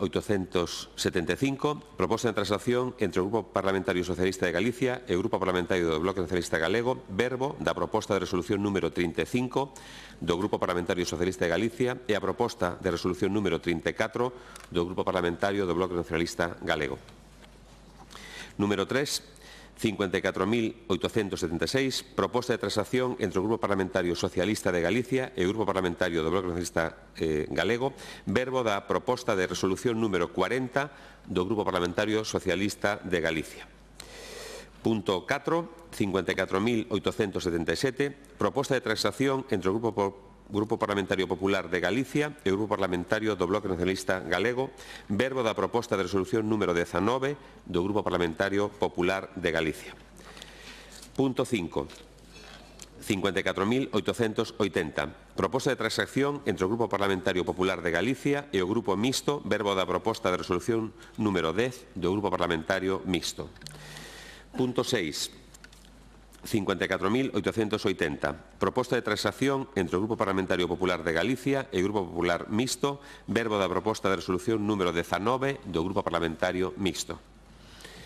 Punto 7, 54.880, proposta de transacción entre o Grupo Parlamentario Popular de Galicia e o Grupo Parlamentario Mixto, verbo da proposta de resolución número 30 do Grupo Parlamentario Mixto. Punto 8, 54.880, proposta de transacción entre o Grupo Parlamentario Popular de Galicia e o Grupo Parlamentario Mixto, verbo da proposta de resolución número 39 do Grupo Parlamentario Mixto. Punto 9, 54.881, proposta de transacción entre o Grupo Parlamentario Socialista de Galicia e o Grupo Parlamentario Mixto, verbo da proposta de resolución número 13 do Grupo Parlamentario Mixto. Punto 10, 54.882, proposta de transacción entre o Grupo Parlamentario Socialista de Galicia e o Grupo Parlamentario do Bloque Nacionalista Galego, verbo da proposta de resolución número 35 do Grupo Parlamentario do Bloque Nacionalista Galego. Punto 11, 54.883, proposta de transacción entre o Grupo Parlamentario Socialista de Galicia e o Grupo Parlamentario Mixto, verbo da proposta de resolución número 15 do Grupo Parlamentario Mixto.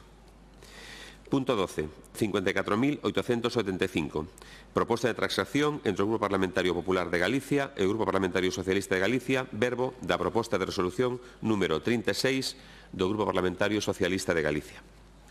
Punto 13, 54.876, proposta de transacción entre o Grupo Parlamentario Socialista de Galicia e o Grupo Parlamentario Mixto, verbo da proposta de resolución número 5 do Grupo Parlamentario Mixto.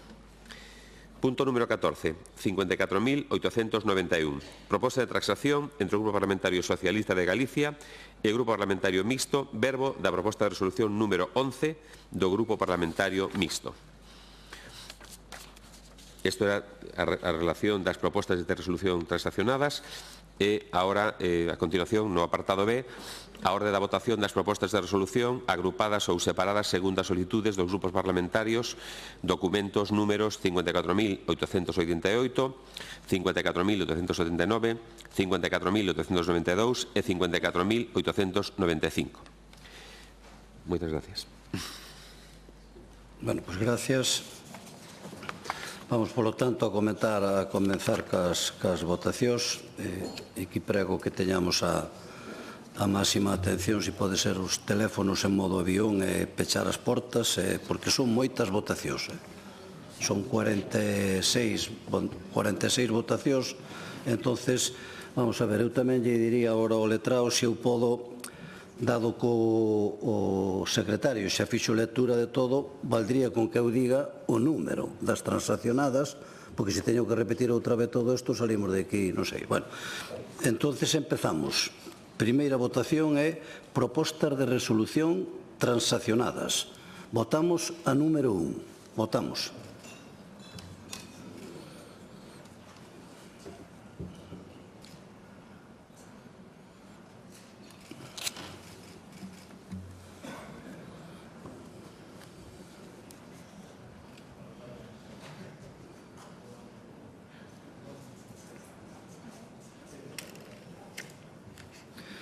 Presente 73 máis 1, afirmativamente 35, en contra 39, queda rexeitada. Proposta de resolución transaccionada número 2. Votamos.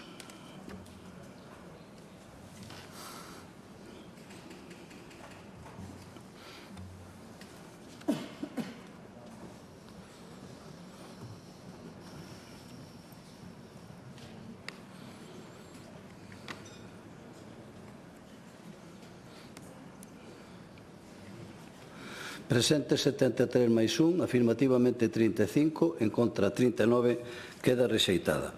Proposta de resolución transaccionada número 3. Votamos.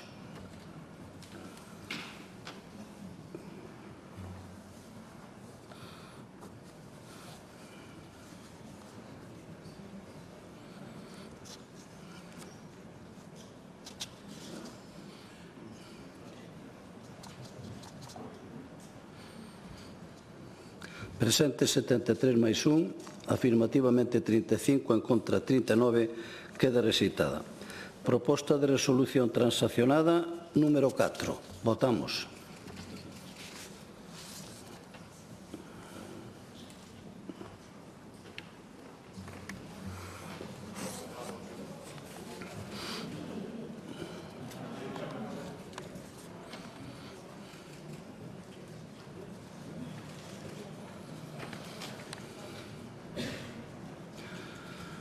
Presentes 73 máis 1, votan a favor os 74, polo tanto, queda aprobada. Proposta de resolución transaccionada número 6. Perdón, sí, 5, sí. Votamos.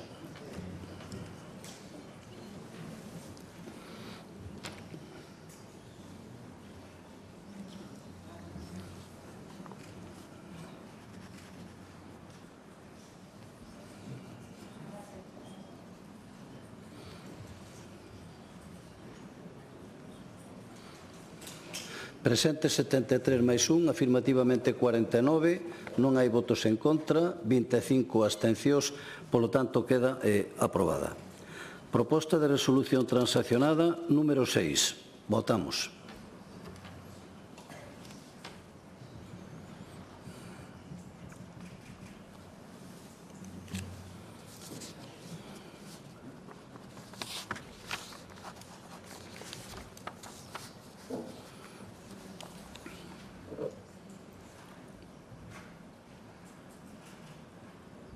Presentes 73 máis 1, votan afirmativamente os 74, polo tanto queda aprobada.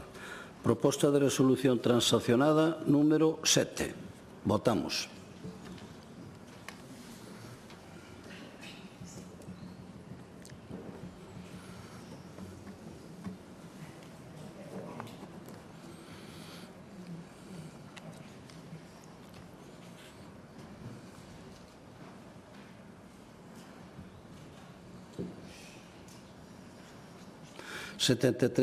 Presente 73 máis 1, votan afirmativamente os 74, polo tanto queda aprobada. Proposta de resolución transaccionada número 8. Votamos.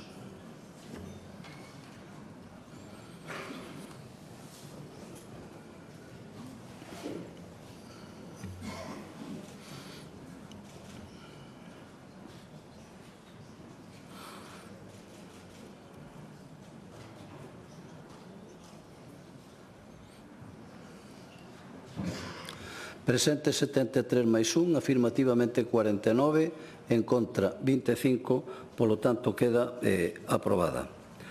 Proposta de resolución transaccionada número 9. Votamos.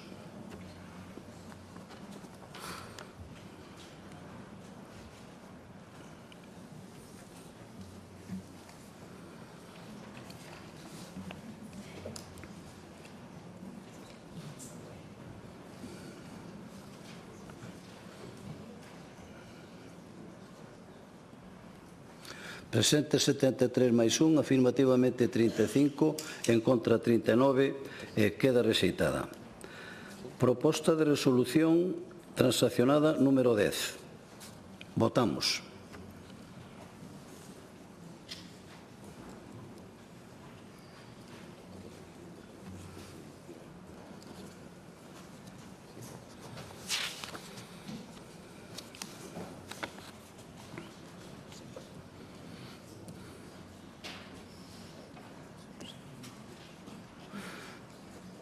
Presente 73 máis 1, afirmativamente 35, en contra 39, queda rexeitada. Proposta de resolución transaccionada número 11. Votamos.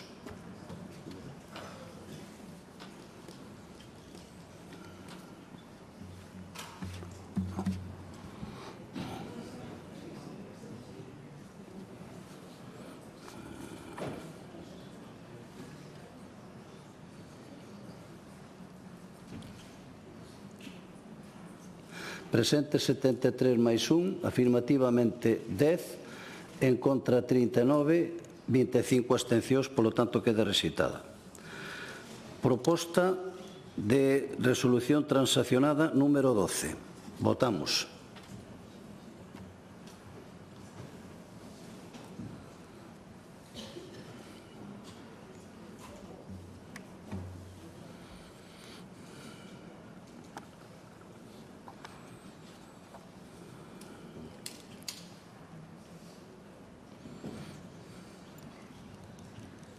Presente 73 máis 1, afirmativamente 49, non hai votos en contra, 25 abstencións, polo tanto queda aprobada.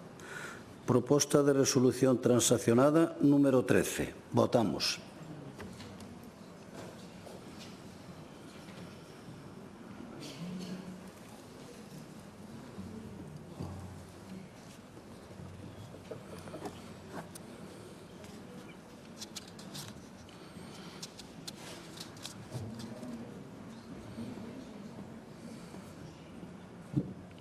Presente 73 máis 1, afirmativamente 35, en contra 39, queda rexeitada.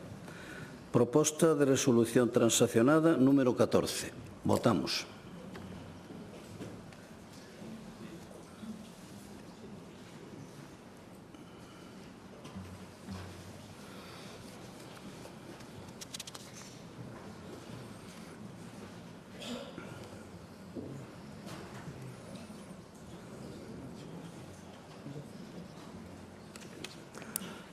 Presente 72 máis 1, afirmativamente 10, en contra presente 73 máis 1, a favor 10, en contra 39 e 25 abstencións, polo tanto queda rexeitada. E agora continuamos, son as votacións que pediron por separado os distintos grupos. O Grupo Parlamentario Mixto pediu votar por separado a proposta de resolución número 3. Votamos.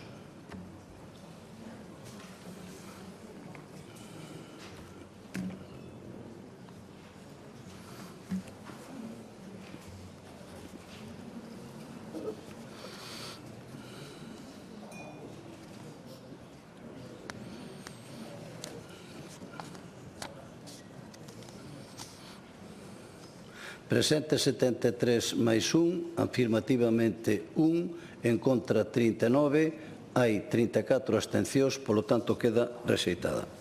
Proposta de resolución número 23. Votamos.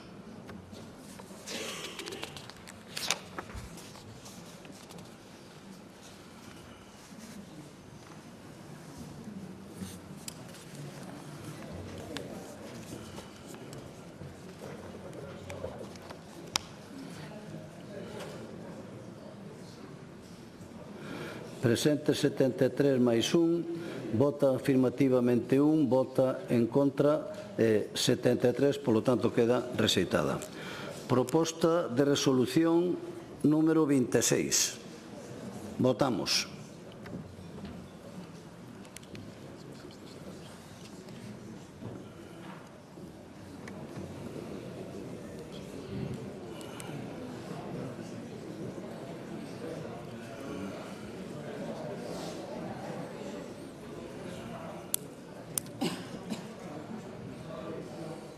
Presente 73 máis 1, afirmativamente 40, en contra 34, polo tanto queda aprobada. Propostas de resolución números 6 e 8. Votamos.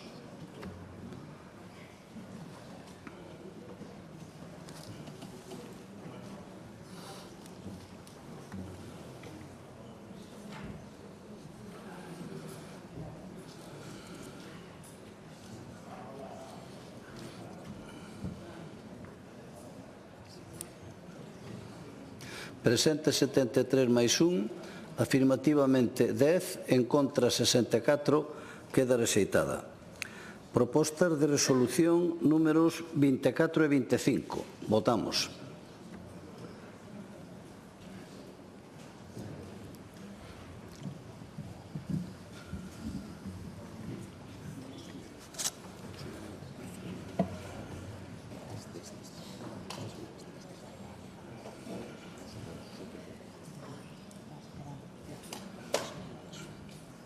Presente 73 máis 1, afirmativamente 49, non hai votos en contra, 25 abstencións, polo tanto queda aprobada.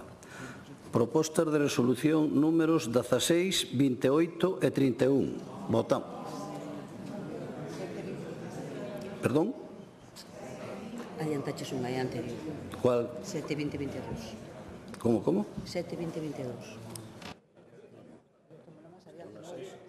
Una 6.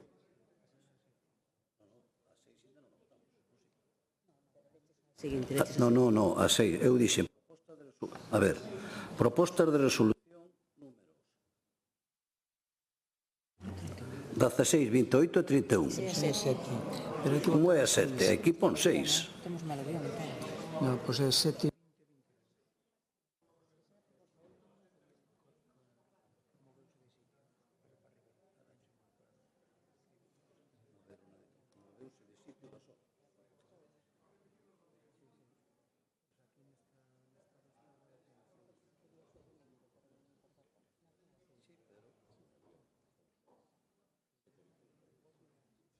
Bueno, entón agora o que hai que votar sería a proposta número 6, que é a 7, 20 e 22. No, perdón, sí, tranquilos. Tranquilos. Fai falta por ser nerviosos, Tranquilos. 7, a ver, é que aquí hubo un cambio de papeles. Se o presidente ten un papel que está cambiado e vostedes teñen outro, evidentemente que pode haber un lío. Eu sigo o guión que me pasaron. Se o guión está trabucado, cambios de última hora, pois non sei, agora que me digo o letrado, a ver como resolvemos isto, porque vou seguro que se sigo lendo vou equivocarme toda a tarde. A ver, eu agora acabo, no, que se fala un, mellor, porque senón, a ver,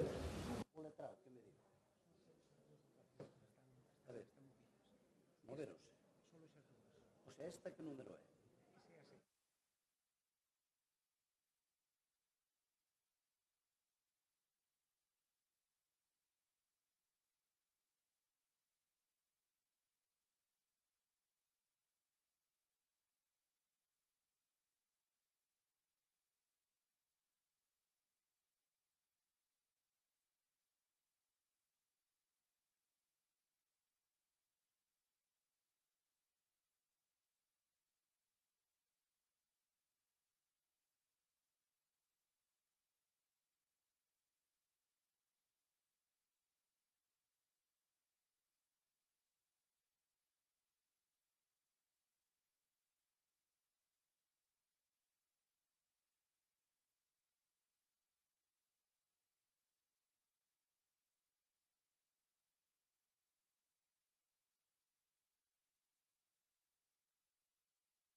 xa verás.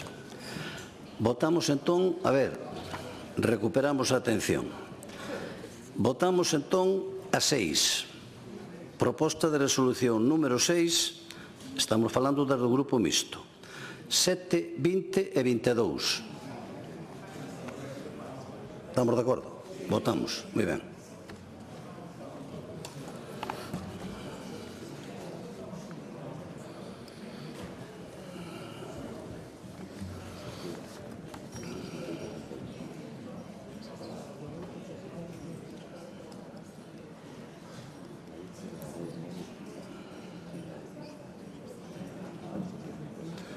Presente 73 máis 1, afirmativamente 1, en contra 64, polo tanto queda rexeitada. Votamos ora a proposta de resolución número 7, que son a 16, a 28 e a 31. Votamos.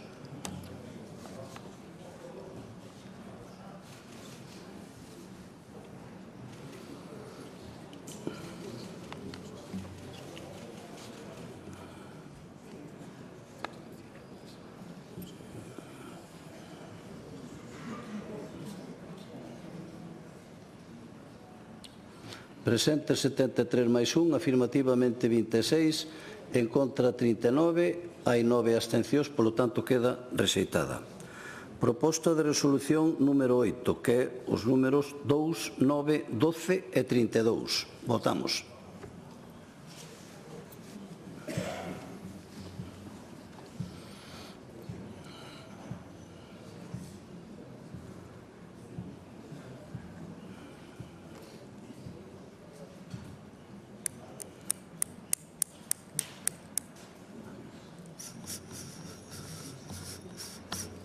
Presente 73 máis 1, afirmativamente 10, en contra 39, hai 25 abstencións, polo tanto queda rexeitada. A 9, que incluye as propostas 1, 4, 14, 17, 18, 21, 27, 29, 33 e 38. Votamos. 33 a 38. Votamos.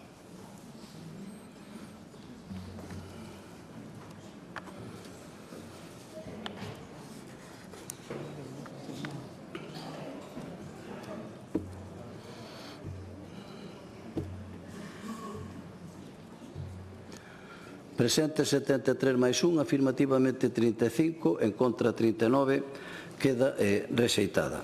E por último, do grupo mixto, votamos a proposta número 40. Votamos.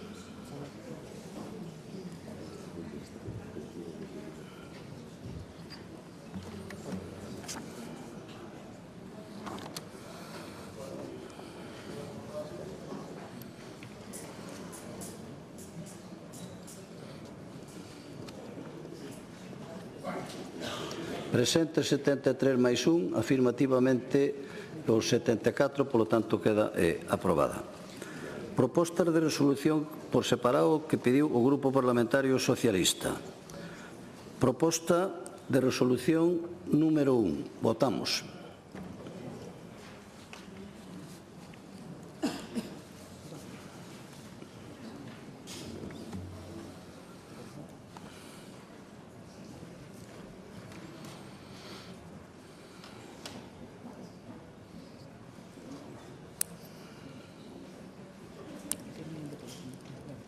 Presente 73 máis 1, afirmativamente 35, en contra 39, queda rexeitada. Proposta número 2, que incluye a proposta número 11, a resolución número 11. Votamos.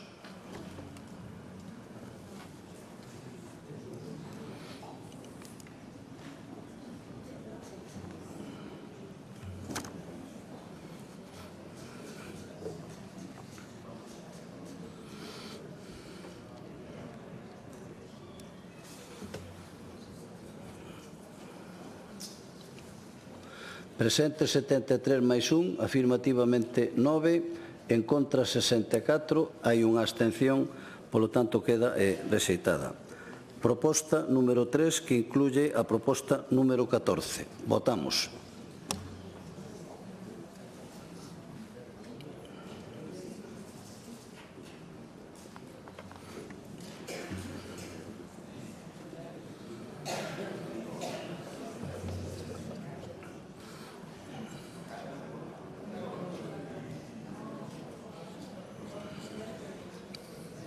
Presente 72 máis 1, votan afirmativamente os 73, polo tanto queda aprobada. Proposta número 4, que incluye a proposta número 23. Votamos.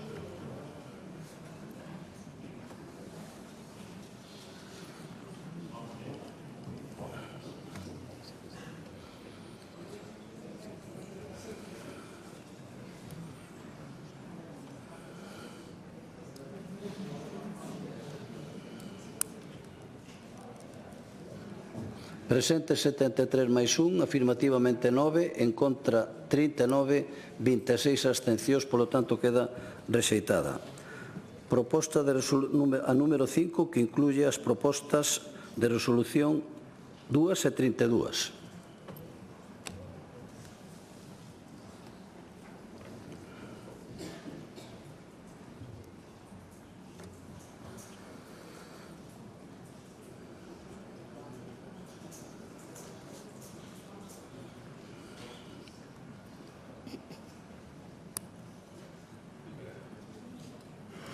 Presente 73 máis 1. Unha abstención menos e un sí, que é o meu que me... Como? No, agora xa está correcto, xa non modificou. Presente 73 máis 1, afirmativamente 10, en contra 64. Polo tanto, queda rexeitada. Proposta a 6, que incluye as propostas números 4, 17 e 37. Votamos.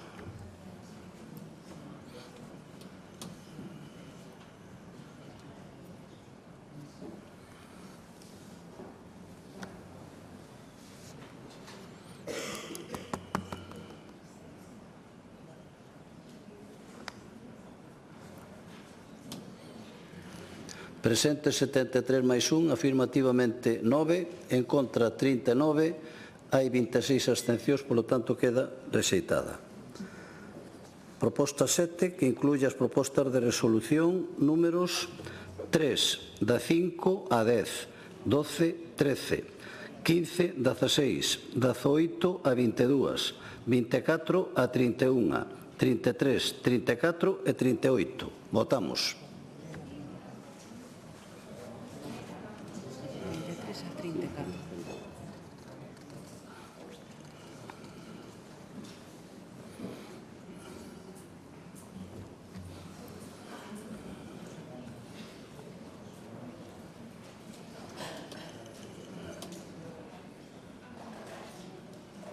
Presente 73 máis 1, afirmativamente 35, en contra 39, quedan rexeitadas. Imos agora cas propostas separadas que pediu o Grupo Parlamentario do Bloque Nacionalista Galego. A primeira é a proposta de resolución número 3. Votamos.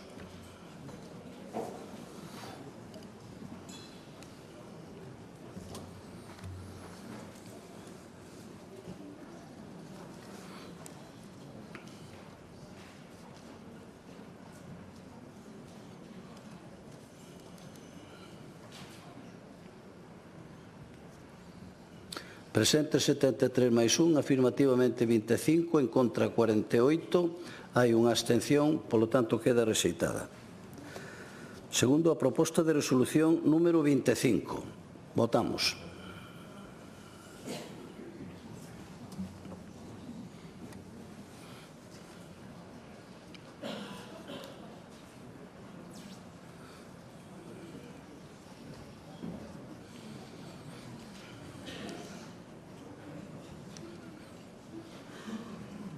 Presente 73 máis 1, afirmativamente 34, en contra 39, hai unha abstención, queda rexeitada. Proposta de resolución número 31. Votamos.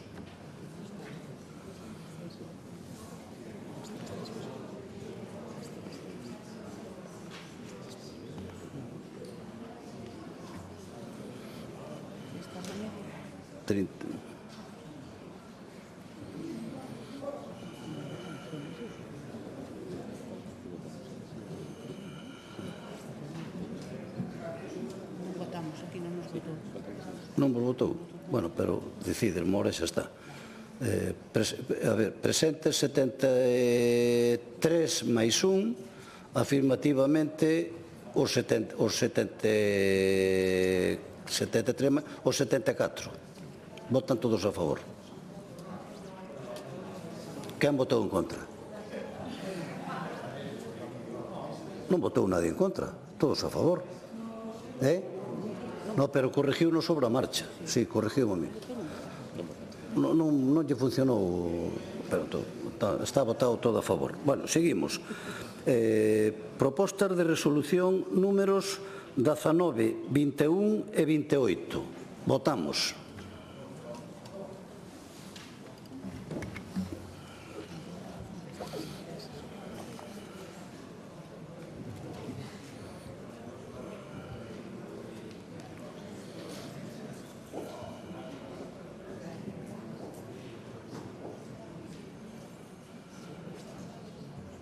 Presente 72 máis 1, afirmativamente 25, en contra 39, hai 9 abstencións, polo tanto queda rexeitada. Propostas, íbamos na 4, dixemos. Na 4 xa leímos, non? Ou toca ler a 4? A 5, vale. Proposta de resolución números 1, 2, 4, 20, 24 e 33. Votamos.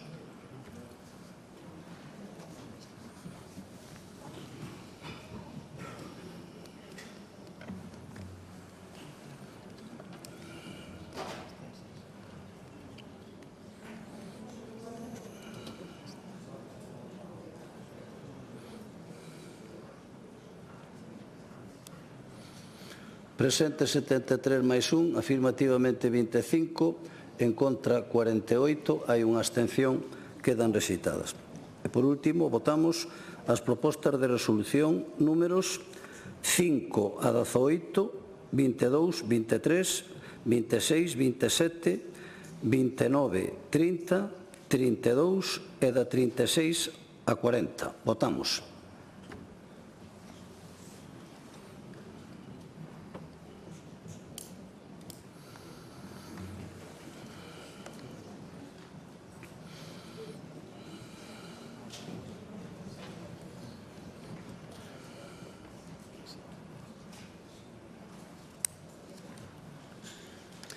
Presente 73 máis 1, afirmativamente 34, en contra 39, hai unha abstención, polo tanto queda rexeitada. Ora vamos car do Grupo Parlamentario Popular, as que pediron que se votaran por separado. A primeira é a proposta de resolución número 10. Votamos.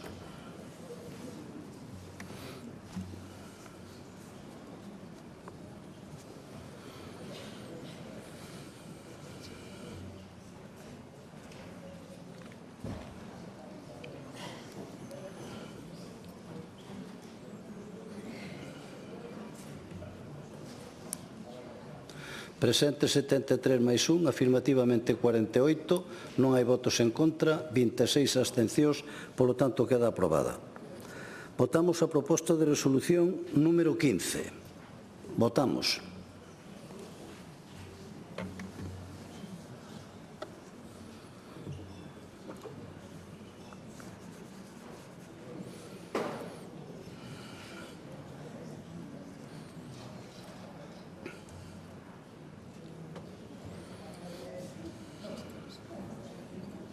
Presente 73 máis 1, afirmativamente 39, en contra 9, 26 abstencións, queda aprobada. Votamos a proposta de resolución número 24. Votamos.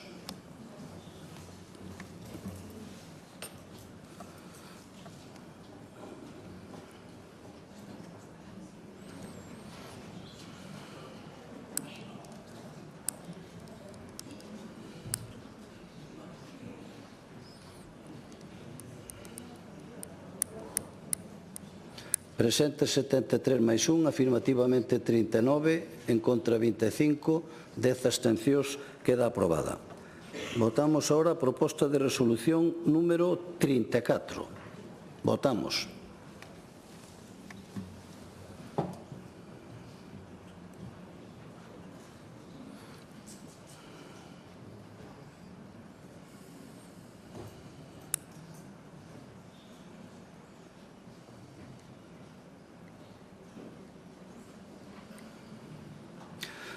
Presente 73 máis 1, afirmativamente 48, hai 25 en contra, unha abstención, polo tanto queda aprobada. Votamos a proposta de resolución número 36. Votamos.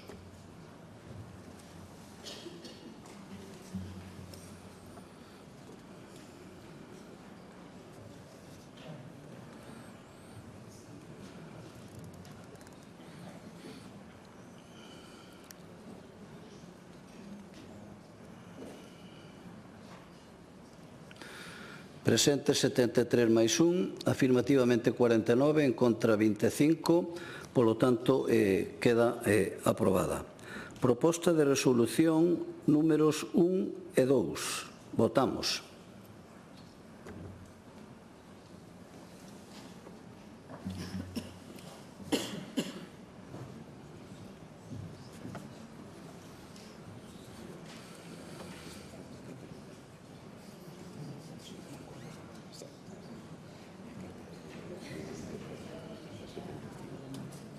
Presente 73 máis 1, votan afirmativamente os 73 e hai unha abstención, polo tanto, queda aprobada. Votamos as propostas de resolución números 7 e 28. Votamos.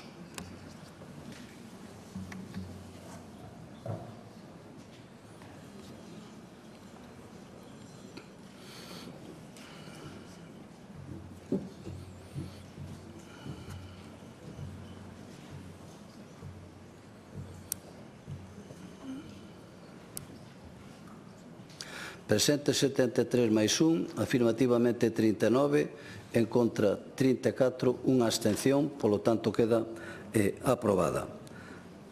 Votamos as propostas de resolución números 8 e 13. Votamos.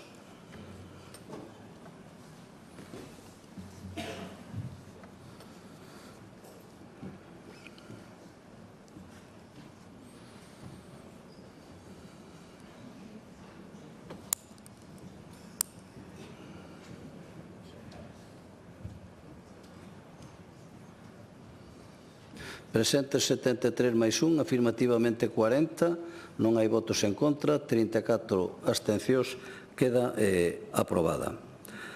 Votamos as propostas de resolución números 11 e 23. Votamos.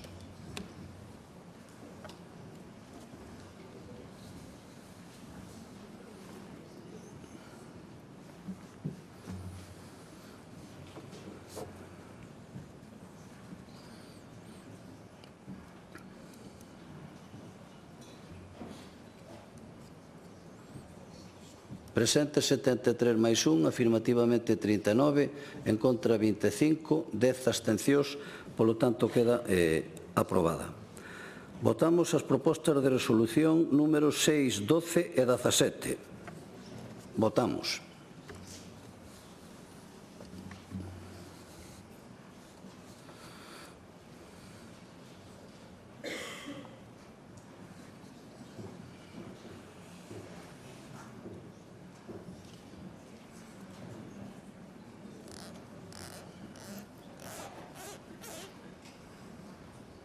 Presente 73 máis 1, afirmativamente 65, non hai votos en contra, 9 abstencións, polo tanto queda aprobada. Votamos agora as propostas de resolución números 18, 33 e 37. Votamos.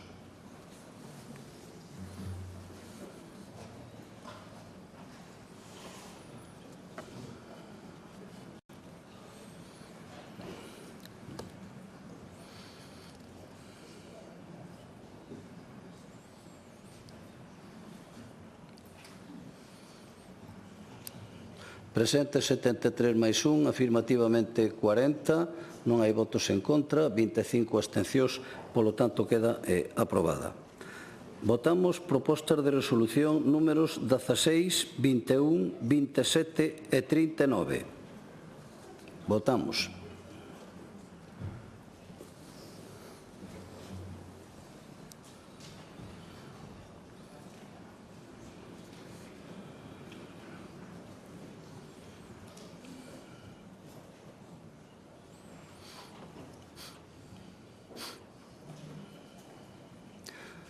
Presente 72 máis 1, afirmativamente 39, en contra 25 e, polo tanto, quedan aprobadas.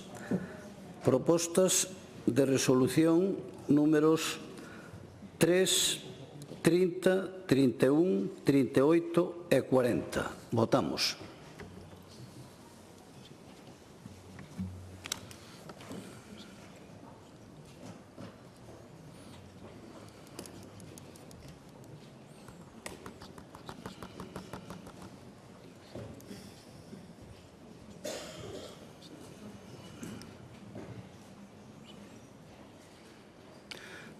Presente 73 máis 1, afirmativamente 40, en contra 34, polo tanto queda aprobada. E votamos agora a proposta de resolución números 5, 14, 25, 26 e 29. Votamos.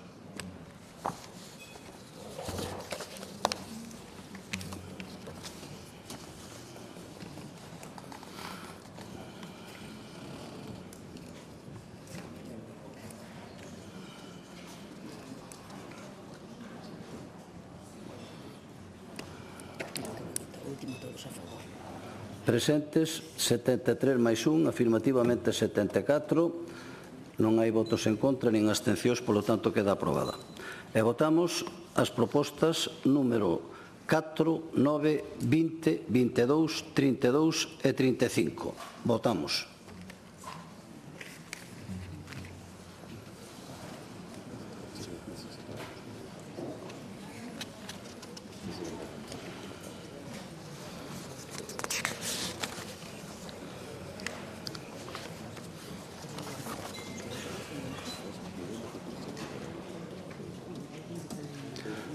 Presentes 73 máis 1, afirmativamente 49, en contra 25, perdón, en contra ningún, 25 abstencións, polo tanto queda aprobada. Bueno, aquí remataron as votacións e antes de rematar o debate o debate do Estado de Autonomía, permítame que saúde a quen nos acompañou hoxe na tribuna, que son compañeiros nosos, algún deles estuveron no Parlamento, son diputados e senadores, e tamén a quen nos acompañan hoxe, e tamén ter un recordo especial no día de hoxe que cúmplense 50 anos do pasamento de don Ramón Otero Pedrallo.